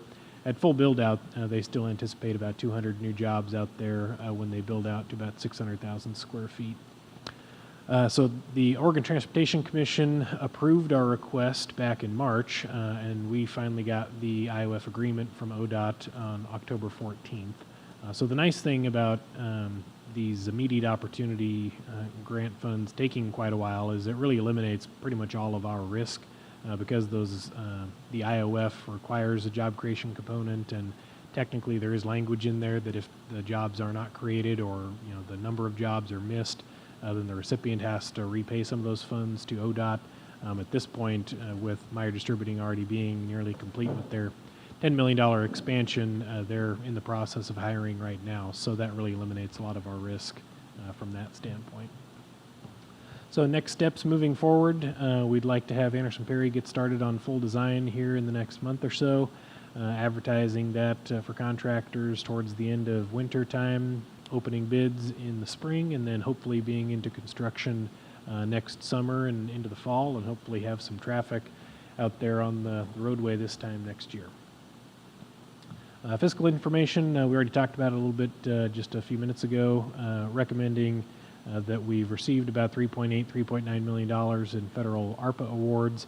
Earlier in the spring, the general direction from the council was, again, kind of taking our time. We don't have to commit these funds or spend these funds anytime really soon, but we'd really like to see if we can't maximize those funds by leveraging them toward seeking additional state and federal grant opportunities. So leveraging $600,000 of this ARPA award against about $600,000 of IOF dollars really takes our total outside funding related to this up to about $4.4 million. So the requested action this evening is simply to approve Resolution 2200 and enter into the IGA with ODOT for accepting our IOF grant award. Any questions?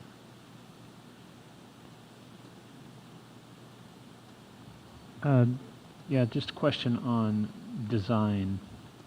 So if I was going west on Penny Avenue, I'm sorry, going east on Penny Avenue and I hit that stoplight, it's going to be a turn lane to the south as well as a turn lane to the north. Be two separate turn lanes, so it'll be like three at the stoplight. Yeah, so important to keep in mind, we're not talking about building the traffic signal with this project. Oh, But we okay. would, yeah, so this is just for building Street. the roadways. So that's where I was mentioning a lot of this is all about kind of layering or it all builds on itself because ODOT will not, even if we had cash in hand today to say, well, we want to build a traffic signal at that intersection, they really wouldn't approve one because we can't show the traffic volumes that are going to immediately come onto there. So it's really a chicken and egg type of a situation where in order for us to show that there's traffic volumes entering the roadway there, we have to have the street there first off. So, but to your question about what the roadway will be laid out as, currently a portion of that is already paved and already marked because when Ranch and Home went in, they had to put in their paving there. So right now there would be three traffic lanes. So there'd be one in and then two outbound currently. So one turning right and one turning left. Perfect. Other questions from the council?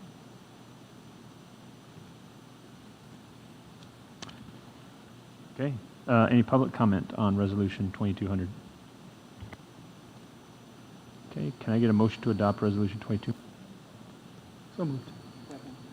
Been moved by Councilor Primer, seconded by Councilor Spicer-Coon that we approve Resolution 2200 as presented. Roll call. Yes. Yes. Yes. Yes. Yes. Yes. Motion passes unanimously. Ordinance number 2330, an ordinance amending Chapter 92 of the Hermiston Municipal Code entitled Nuisances. Mr. Smith? Yes, so this is bringing this back for some additional discussion. Wanted to make a couple of clarifications. Appreciate we did get some comments earlier today from Councilor Spicer-Coon.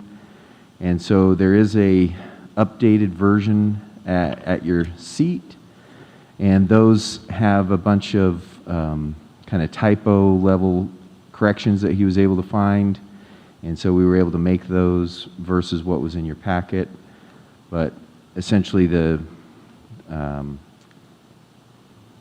overall goal of the ordinance or the overall actions of the ordinance haven't really been shifted. Would that be right, Mr. Tubby? Okay. So just to clarify, some of the questions that came up at our last meeting was the appeals process. And I wanted to,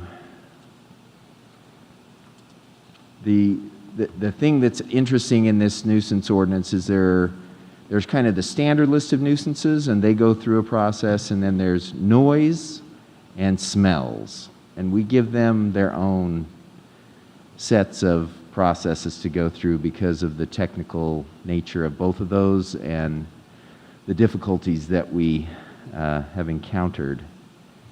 And so,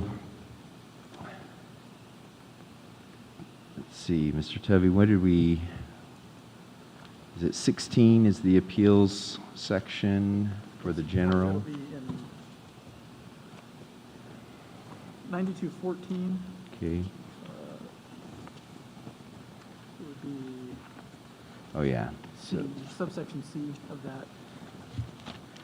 Right, so this one, I think there was some question about why would we be changing some of our appeals process? And I think it really had similar language to what was there, so we kind of broke it up into some sections so they were a little more clear. But basically, on most nuisances, those will be the first appeal would go to the code hearings officer, and then if it had been submitted to an appeal from there to the city council, then the appeal from the council would be to court. It wouldn't be that somebody could appeal directly from the code or the nuisance officer, code hearings officer. And then in number 3, somebody subject to a nuisance declared by a court would have the appeals that are available to them already spelled out in state law. So we also did clarify, as we were looking at this, the abatement by an emergency. D. So 92.15, subsection D. One of the concerns we saw as we were looking at it was in an emergency, we were still saying we had to go to a court. And so this gives the city an opportunity in an emergency to take care of a dangerous situation and then go through a more normal process, but after making sure that the danger has been abated. So I think those were the items that I wanted to highlight in this. Is there anything that I'm missing? No. No, other than originally when the council saw it 2 weeks ago, there had been a subsection placed, or a section placed in for graffiti, and that was moved under the general nuisance, and which I think it fits better there than how we had it. So that got moved into, that's the section 9203. Mr. Tubby, is your microphone on? It is. Maybe I should talk a little closer. Yeah. Is that better? Yeah, I just didn't see it light up. I have a light. He has a different one than you. Oh, okay. That Gotcha. doesn't have that. Doesn't have the light. special lighted wand. Right. If at any time I'm talking too quiet, definitely All right. let me. So 9203, you moved to what? And if you go to subsection BB, it's the very last entry, and that's where we put graffiti. And that's the nuisance of when graffiti is placed on, I guess, a residence or a property, private property that's in the view of the public. Okay. Other questions, comments, concerns from the council? I want to say thank you for, I guess, listening to my concerns at the last meeting and making the changes. And then, of course, I sent you a bunch of typo corrections this morning. It looks like you got them all changed. So We appreciate Councilor Spicer-Coon's eye for detail. Yeah. There definitely were some things in there that were good fixes, and that we were able to get those done. I am a stickler for meticulous professionalism, and I think that does reflect on us as an organization when there are things that are maybe not as grammatically correct as they should be, so I do too appreciate that as well. I guess any persons in the audience that would like to comment on ordinance 2330? Okay. Mayor requests the first reading of the ordinance be read by title only and calls for a roll call. Roll call. Yes. Yes. Yes. yes, Yes. Motion passes unanimously. Mr. Tubby. Ordinance number 2330, an ordinance amending Chapter 92 of the Hermiston Municipal Code entitled Nuisances. Mayor requests that the ordinance be put on for final adoption at this meeting, and that the second reading be by title only and calls for a roll call. Roll call. Yes. Yes. Yes. Yes. yes, Yes. Motion passes unanimously. Mr. Tubby. Ordinance number 2330, an ordinance amending Chapter 92 of the Hermiston Municipal Code entitled Nuisances. Can I get a motion that ordinance number 2330 be adopted and become effective 30 days after adoption by the City Council? So moved. second, Been moved by Councilor Harden, second by Councilor Spicer-Coon, that ordinance number 2330 be adopted and become effective 30 days after adoption by the City Council. Roll call. Yes. Yes. Yes. Yes. yes, Yes. Motion passes unanimously, 6-0. Ordinance number 2329, an ordinance amending Chapter 70, General Provisions, Chapter 71, Traffic Rules, Chapter 72, Parking Regulations, and Chapter 73, Bicycle Operation, Hermiston Municipal Code. Mr. Smith.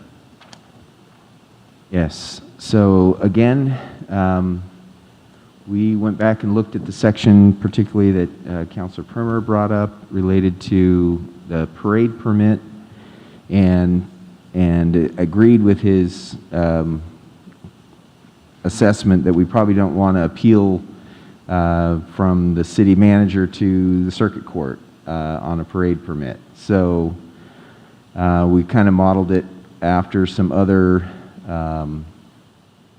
ordinances that we have that are more of those local concern type things. So the appeal would go, the initial application goes to the police chief. If they don't like the answer they get from the police chief, they can then appeal to the city manager. If they don't like the answer they get from the city manager, then they can appeal to the city council on the parades. And so we also received a couple of comments this morning from Councilor Spicer-Kuhn related to the use of bicycles in the downtown area in particular. And so and what the ordinance calls out is commercial zone. And as best we can tell from the history of that, that was from when we only had one commercial zone. And so now we have 4 different types of commercial zones in the zoning code. And I think the intent of that was still to address the downtown area because of the way things were developed with businesses right on the sidewalk and those types of things, which would be different concerns. So I guess we're looking for some discussion, or if there's anything that we want to do. We had some potential changes to that might just limit it to the downtown commercials area. But I mean, if the council wanted, that could be limited even further, because if you look at it, probably a few blocks of Main Street and maybe a block or 2 of Hermiston Avenue on the other side of the highway are really the ones that have that development that happens right at the edge of the sidewalk and, you know, might be an extra concern. So we feel comfortable with our police officers having the discretion and handling that if we just said the downtown area, but if the council wanted to be a little more specific, we'd be comfortable looking at that as well. But we're looking at just getting some feedback tonight. So, Any comments, council? Well, as the primary thorn in your side on that one, I'm happy with the changes, and I do believe that that our officers are well versed in common sense, being able to differentiate for the downtown part of it. I think that would be a good call. okay.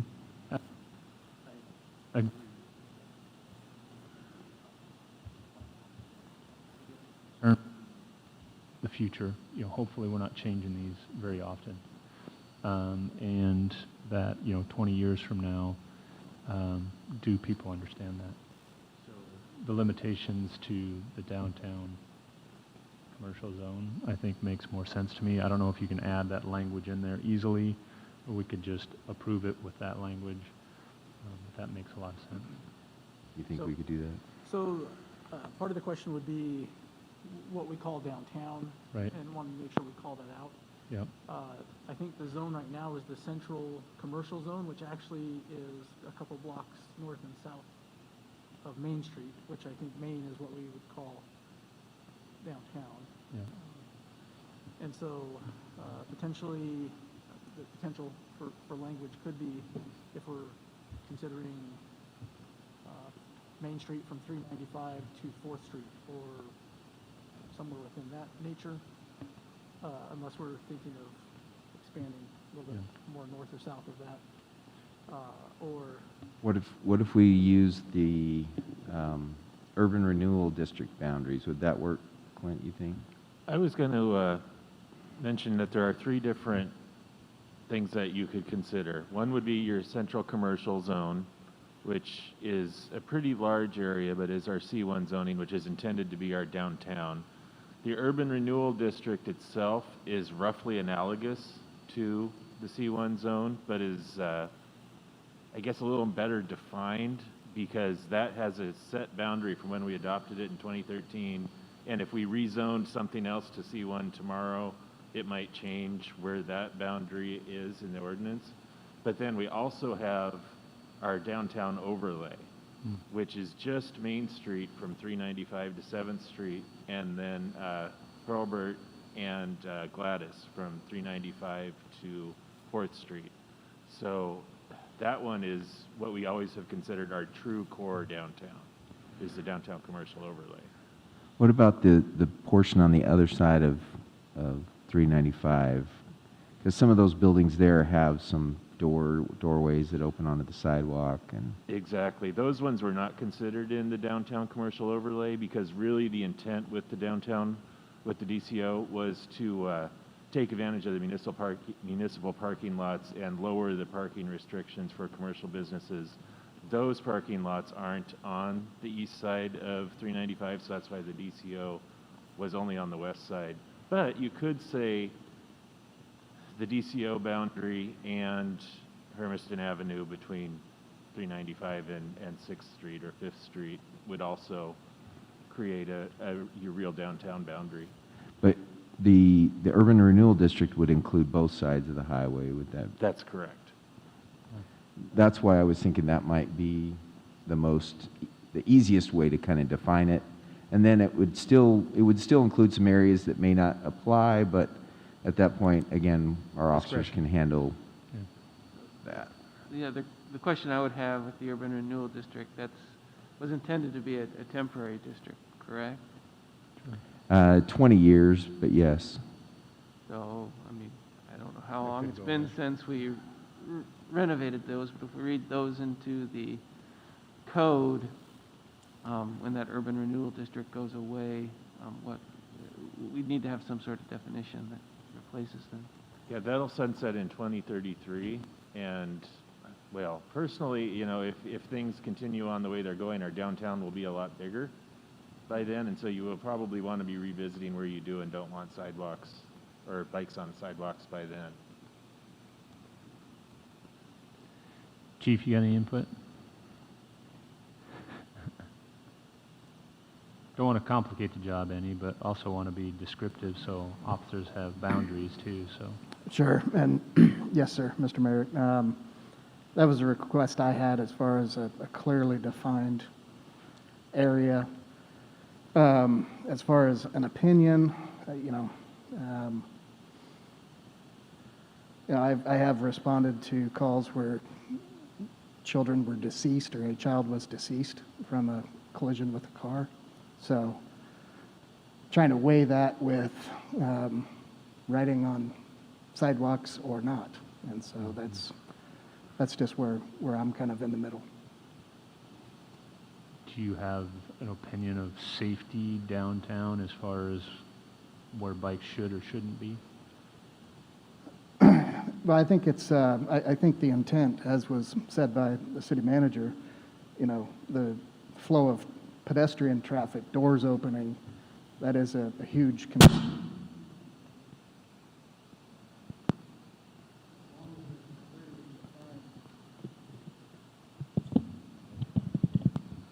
As long as there's a clearly defined area, that's the safest path for us. And then, we'll just encourage reasonableness, obviously, education versus enforcement. Yeah, I do worry beyond just Main Street, and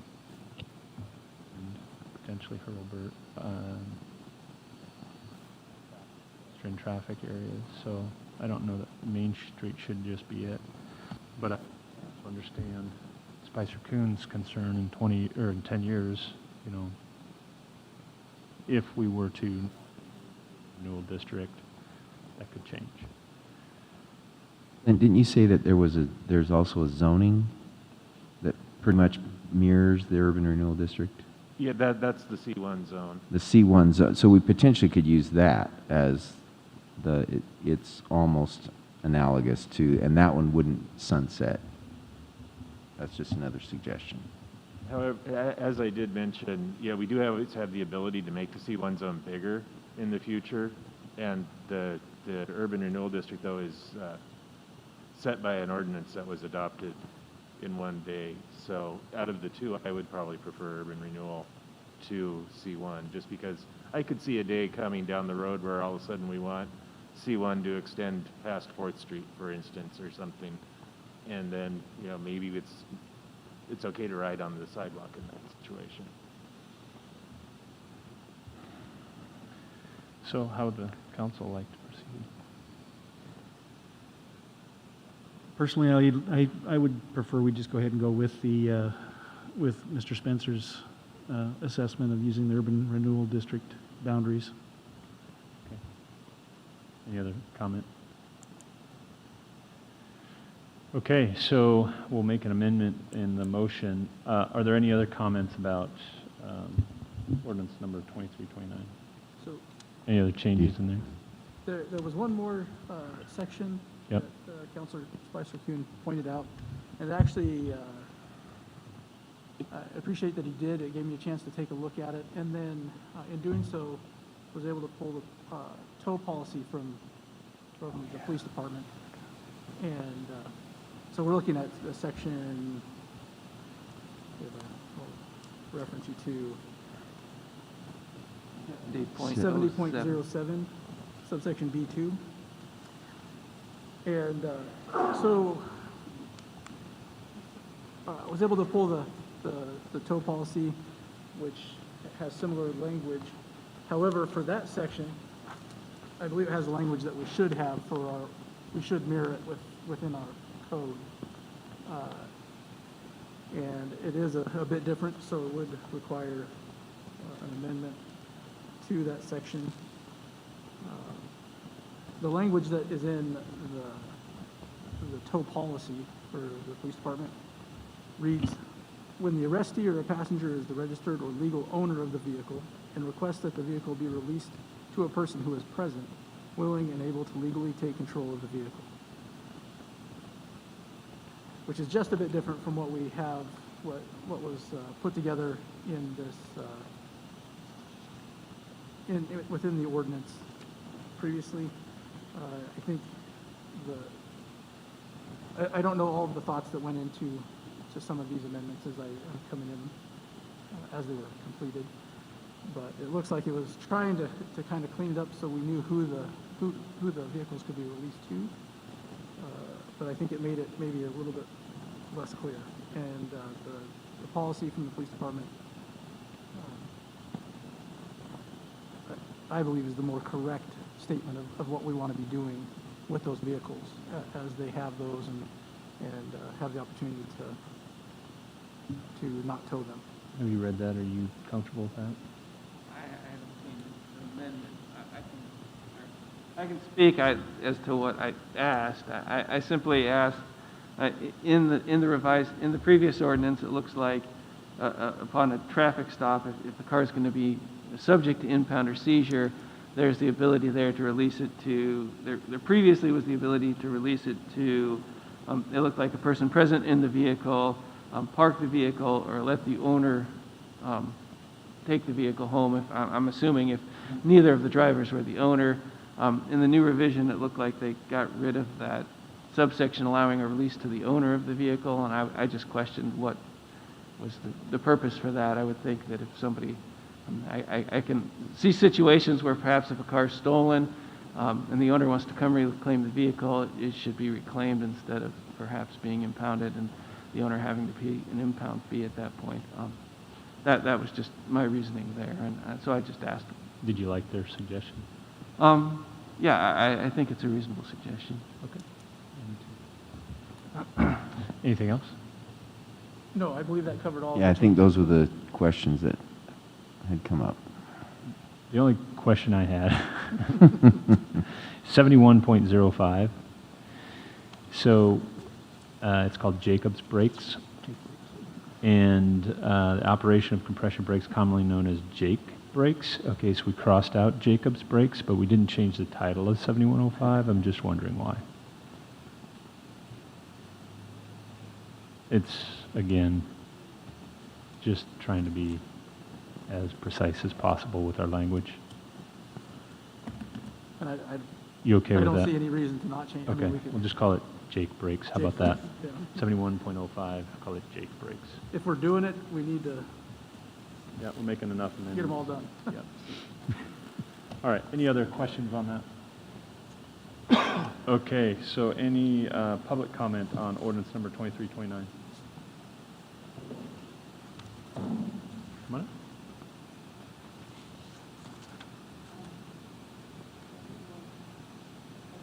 Get some clarification, trying to follow what everything was being said, which was not easy for me.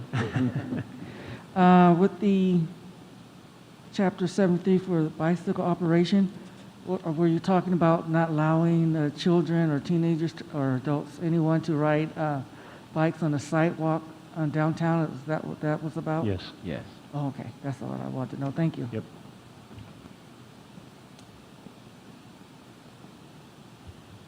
Any other public comment?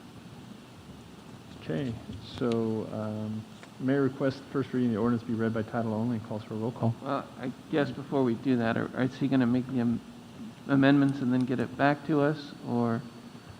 So can we not make the amendments this evening? We can give it a shot. I'm jotting down the 3 that we adjusted. I believe I can read that new language. So, What I would be worried about is maybe, I guess for you, Mr. Tovey, whether you want to read the whole ordinance tonight. Because if we're making amendments, those would have to be read into the record and along with the ordinance, instead of doing it by title, because we wouldn't have posted the ordinance. And if the council is fine, we're a little bit behind in my computer, and so I'm handwriting everything out. It would be fantastic if we were able to put these amendments together, put them on paper, and get them back to the council. so just table it? Council okay with tabling this one more time? I move that we table this. Okay. Is there a second? Second. Okay, it's been moved by Councilor Primer, second by Councilor Harden, that we table ordinance number 2329 again to make some final, hopefully, final amendments. Roll call. Yes. Yes. Yes. Yes. Yes. Yes. Motion passes unanimously. Okay, so on to committee liaison, or city committees and liaison reports. Anyone? Yes, sir. Okay. We had a public safety meeting this evening. Chief Hermiston brought us up to speed on some of the things that they had going on, their third quarter activity reports.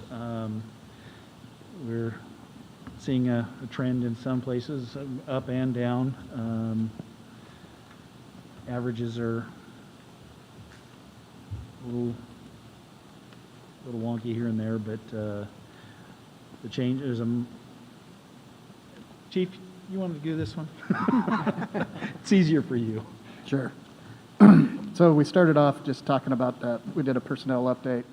We're down 5 bodies currently. One is long-term illness, one is long-term on-the-job injury, one is military deployment, and then 2 brand-new officers. One just graduated from the academy, and then the other one is at the academy, so they'll have to go through our internal 12 to 14-week field training program before we truly experience them. So been challenging, but we're getting through it. On the crime report, at the end of the day, it looks like our calls for service are increasing. I'm not in a position to say side by side with the increase in population, but we do try to look at things over a 10-year window. We know as the population goes up, the demand for service continues to rise. On the total crime front, really backing up a little bit, 2020 and 2021 will forever have asterisks next to them as we look at these numbers. And so looking at the total crime over the 10-year window is down 14% of the 8 crimes that, the top 8 crimes. And so it's a bit of a silver lining. We did experience some increases in 2021 from 2020 specific to, as an example, robbery. And so I went back, did a deep dive into that, not a deep dive, but a dive into that. Unfortunately, the overwhelming majority of that is people in some sort of a crisis, either self-induced or medical/mental, or the crime itself involves controlled substances. That's the subject of the robbery. Burglaries are up from last year, but they were down historically low last year because people were indoors, and so we're still within the normal range in that category. Talked about 2022 department goals. I'm going to send that to the counselors on that. We plan on leaving those the same as we have for about the last 5 or 6 years, and addressing quality of life issues is very important to us, and it's very challenging as without getting political, but as certain issues, controlled substances, are decriminalized, it's very hard to really have positive impact on what a person considers a quality of life issue. The other big thing would be, and I'll beg Lily to send something out once we get it confirmed, but it looks like Wednesday, December 15th at 5:30 will be the city employee and family Christmas Express work party. Hopefully, the way things look now, we can kind of bring that back to normalcy with regard to having a potluck and then, or doing the box build, then having a potluck. And that was it.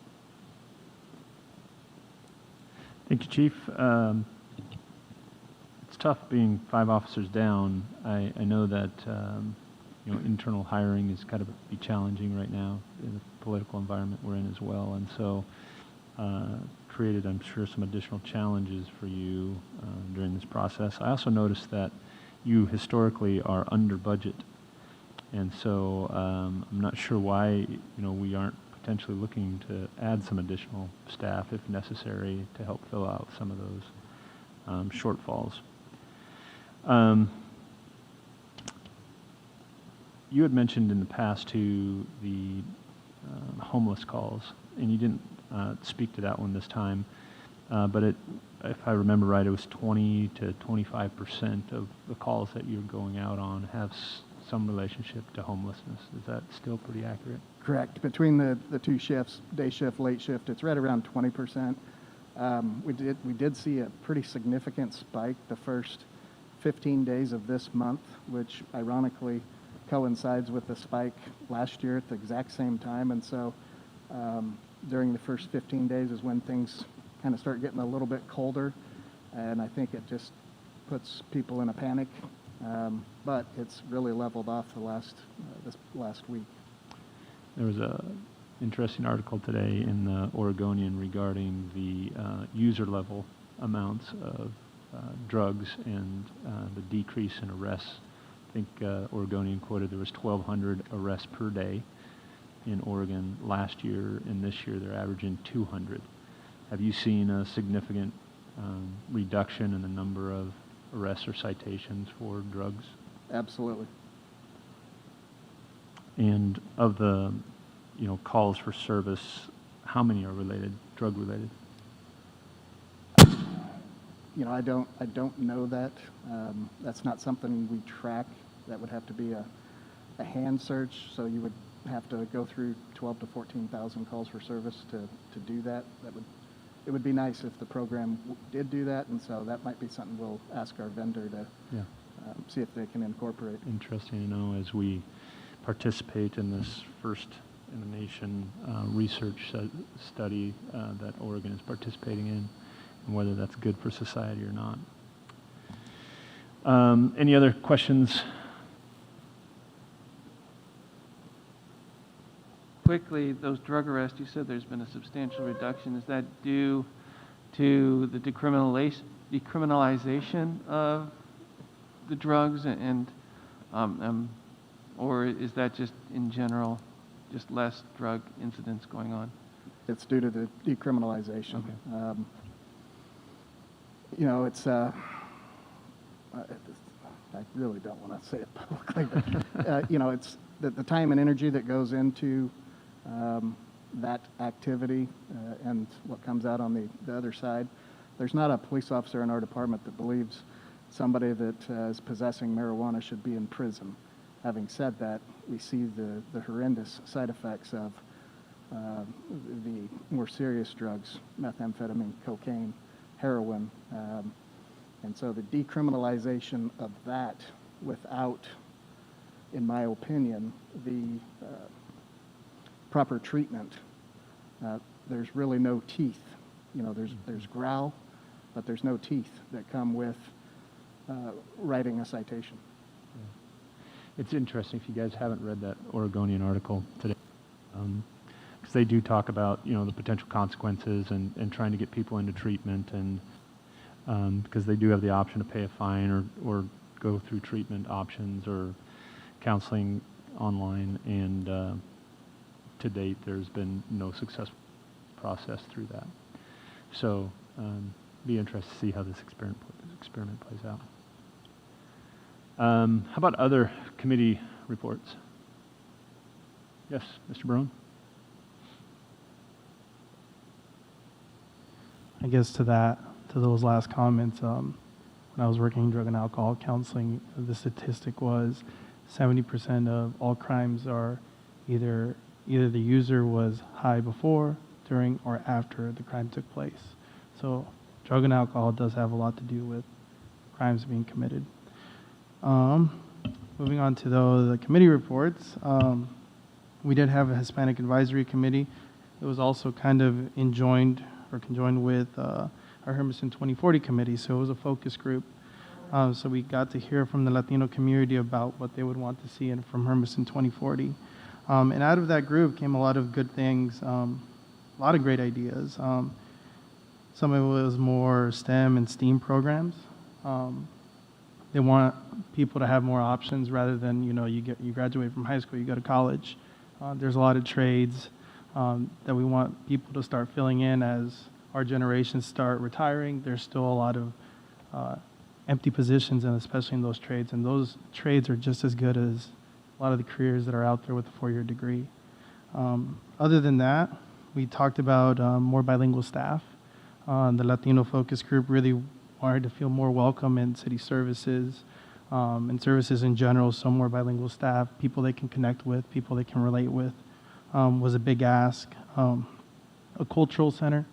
We talked about potentially having a cultural center for a multitude of reasons, but I think the biggest reason was a place where the community feels welcome and feels welcome in one that they call their own. In Ontario, they have not an institution, but it's a building called I think the Three Rivers Cultural Center. And that's where they have a lot of community events, but they also have a lot of informational flyers, a lot of places where the community can really connect with, and then that's just a place they go to frequent. So I thought that was a really great idea about maybe potentially even repurposing a building that we have here in the city. Along with that, proclamations. We recognize we have a huge Latino population here in the area, and so obviously nationwide we have Hispanic Heritage Week or Hispanic Heritage Month. And so we were thinking about in the committee about potentially even having Hispanic Heritage Day here in the city of Hermiston, or Hispanic Heritage Week, where we can focus a little bit on and celebrate the diversity that we have in the Latino community. Other than that, other things that came out of it was mixed housing, so like building up. So kind of one of the ideas for downtown would be to have kind of I don't want to say skyscraper, but a big building, one where the bottom floor can potentially be a business, and then as you go up, that'd be more like more mixed living, so apartment style living. And we think that'd be a good idea for the downtown to have people that would probably be here more often because they just live near the area, but also something to make more business to come into our downtown. And so we thought that would be kind of a good mix. We know we need more housing, and we know we need to stimulate the downtown that we have here. So we thought kind of a mix of the two would be a great idea. And other than that, we had Sarah Madrigal from AWS that presented a couple of programs that could be useful here in the city of Hermiston or even at the Hermiston School District. And I think that about wraps it up. Like I said, there was just a lot of ideas that were thrown in the focus group, but these were like the ideas that I just thought resonated a lot and would be really great to share with council. Perfect. Thank you. Any other committee reports? Nothing? Okay, mayor's report. As you heard in Ms. Smith, your weekly report, Friday's weekly report. Yes, I was elected as the LOC's incoming treasurer and the 2023-2024 LOC president. So if there are issues that you would like to see addressed at the LOC at the state level, please let me know. And Byron is also still on the board for another year as well. So you are well represented at the state level on the League of Oregon Cities. Other council reports? Thank you. Yes, I believe that deserves a congratulations. Congratulations Mayor, on that. Thank you. I appreciate that. That position, not only treasurer, and the mayor represents us right now at this point as the future treasurer, but potentially also the future president of the LOC. And so I think Hermiston hasn't had a president from the League of Oregon Cities either at all or in quite a while. So Ever. I think that's quite an accomplishment. I think the city will be well represented for years to come. And thank you very much, Mayor. Other council reports, comments? Mr. Vice. I saw the new signs that were at Funland and around town, the electronic ink signs. Those are pretty neat. Looks like they get updated, on a daily basis? Is there a program or something that lets you know what the weather is? Or Yeah, I think it can be set. I think we're looking at maybe getting it to every hour. Is that where we're going, Daniel?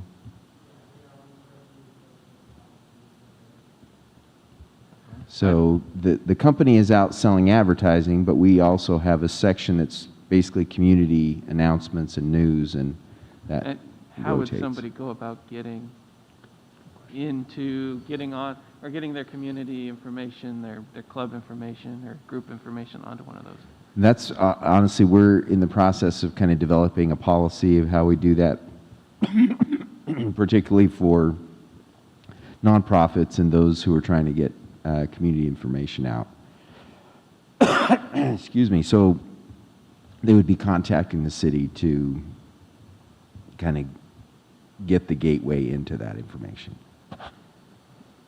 The only other comment is we had these nice ladies here for the Oxbow area.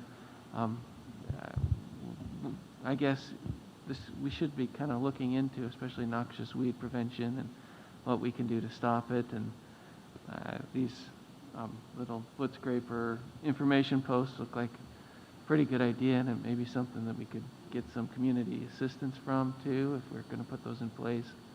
Ask for help funding them and locating them. Well, we'll definitely look into what it would take, and we can come back with better information. Okay, that's it. Thank you.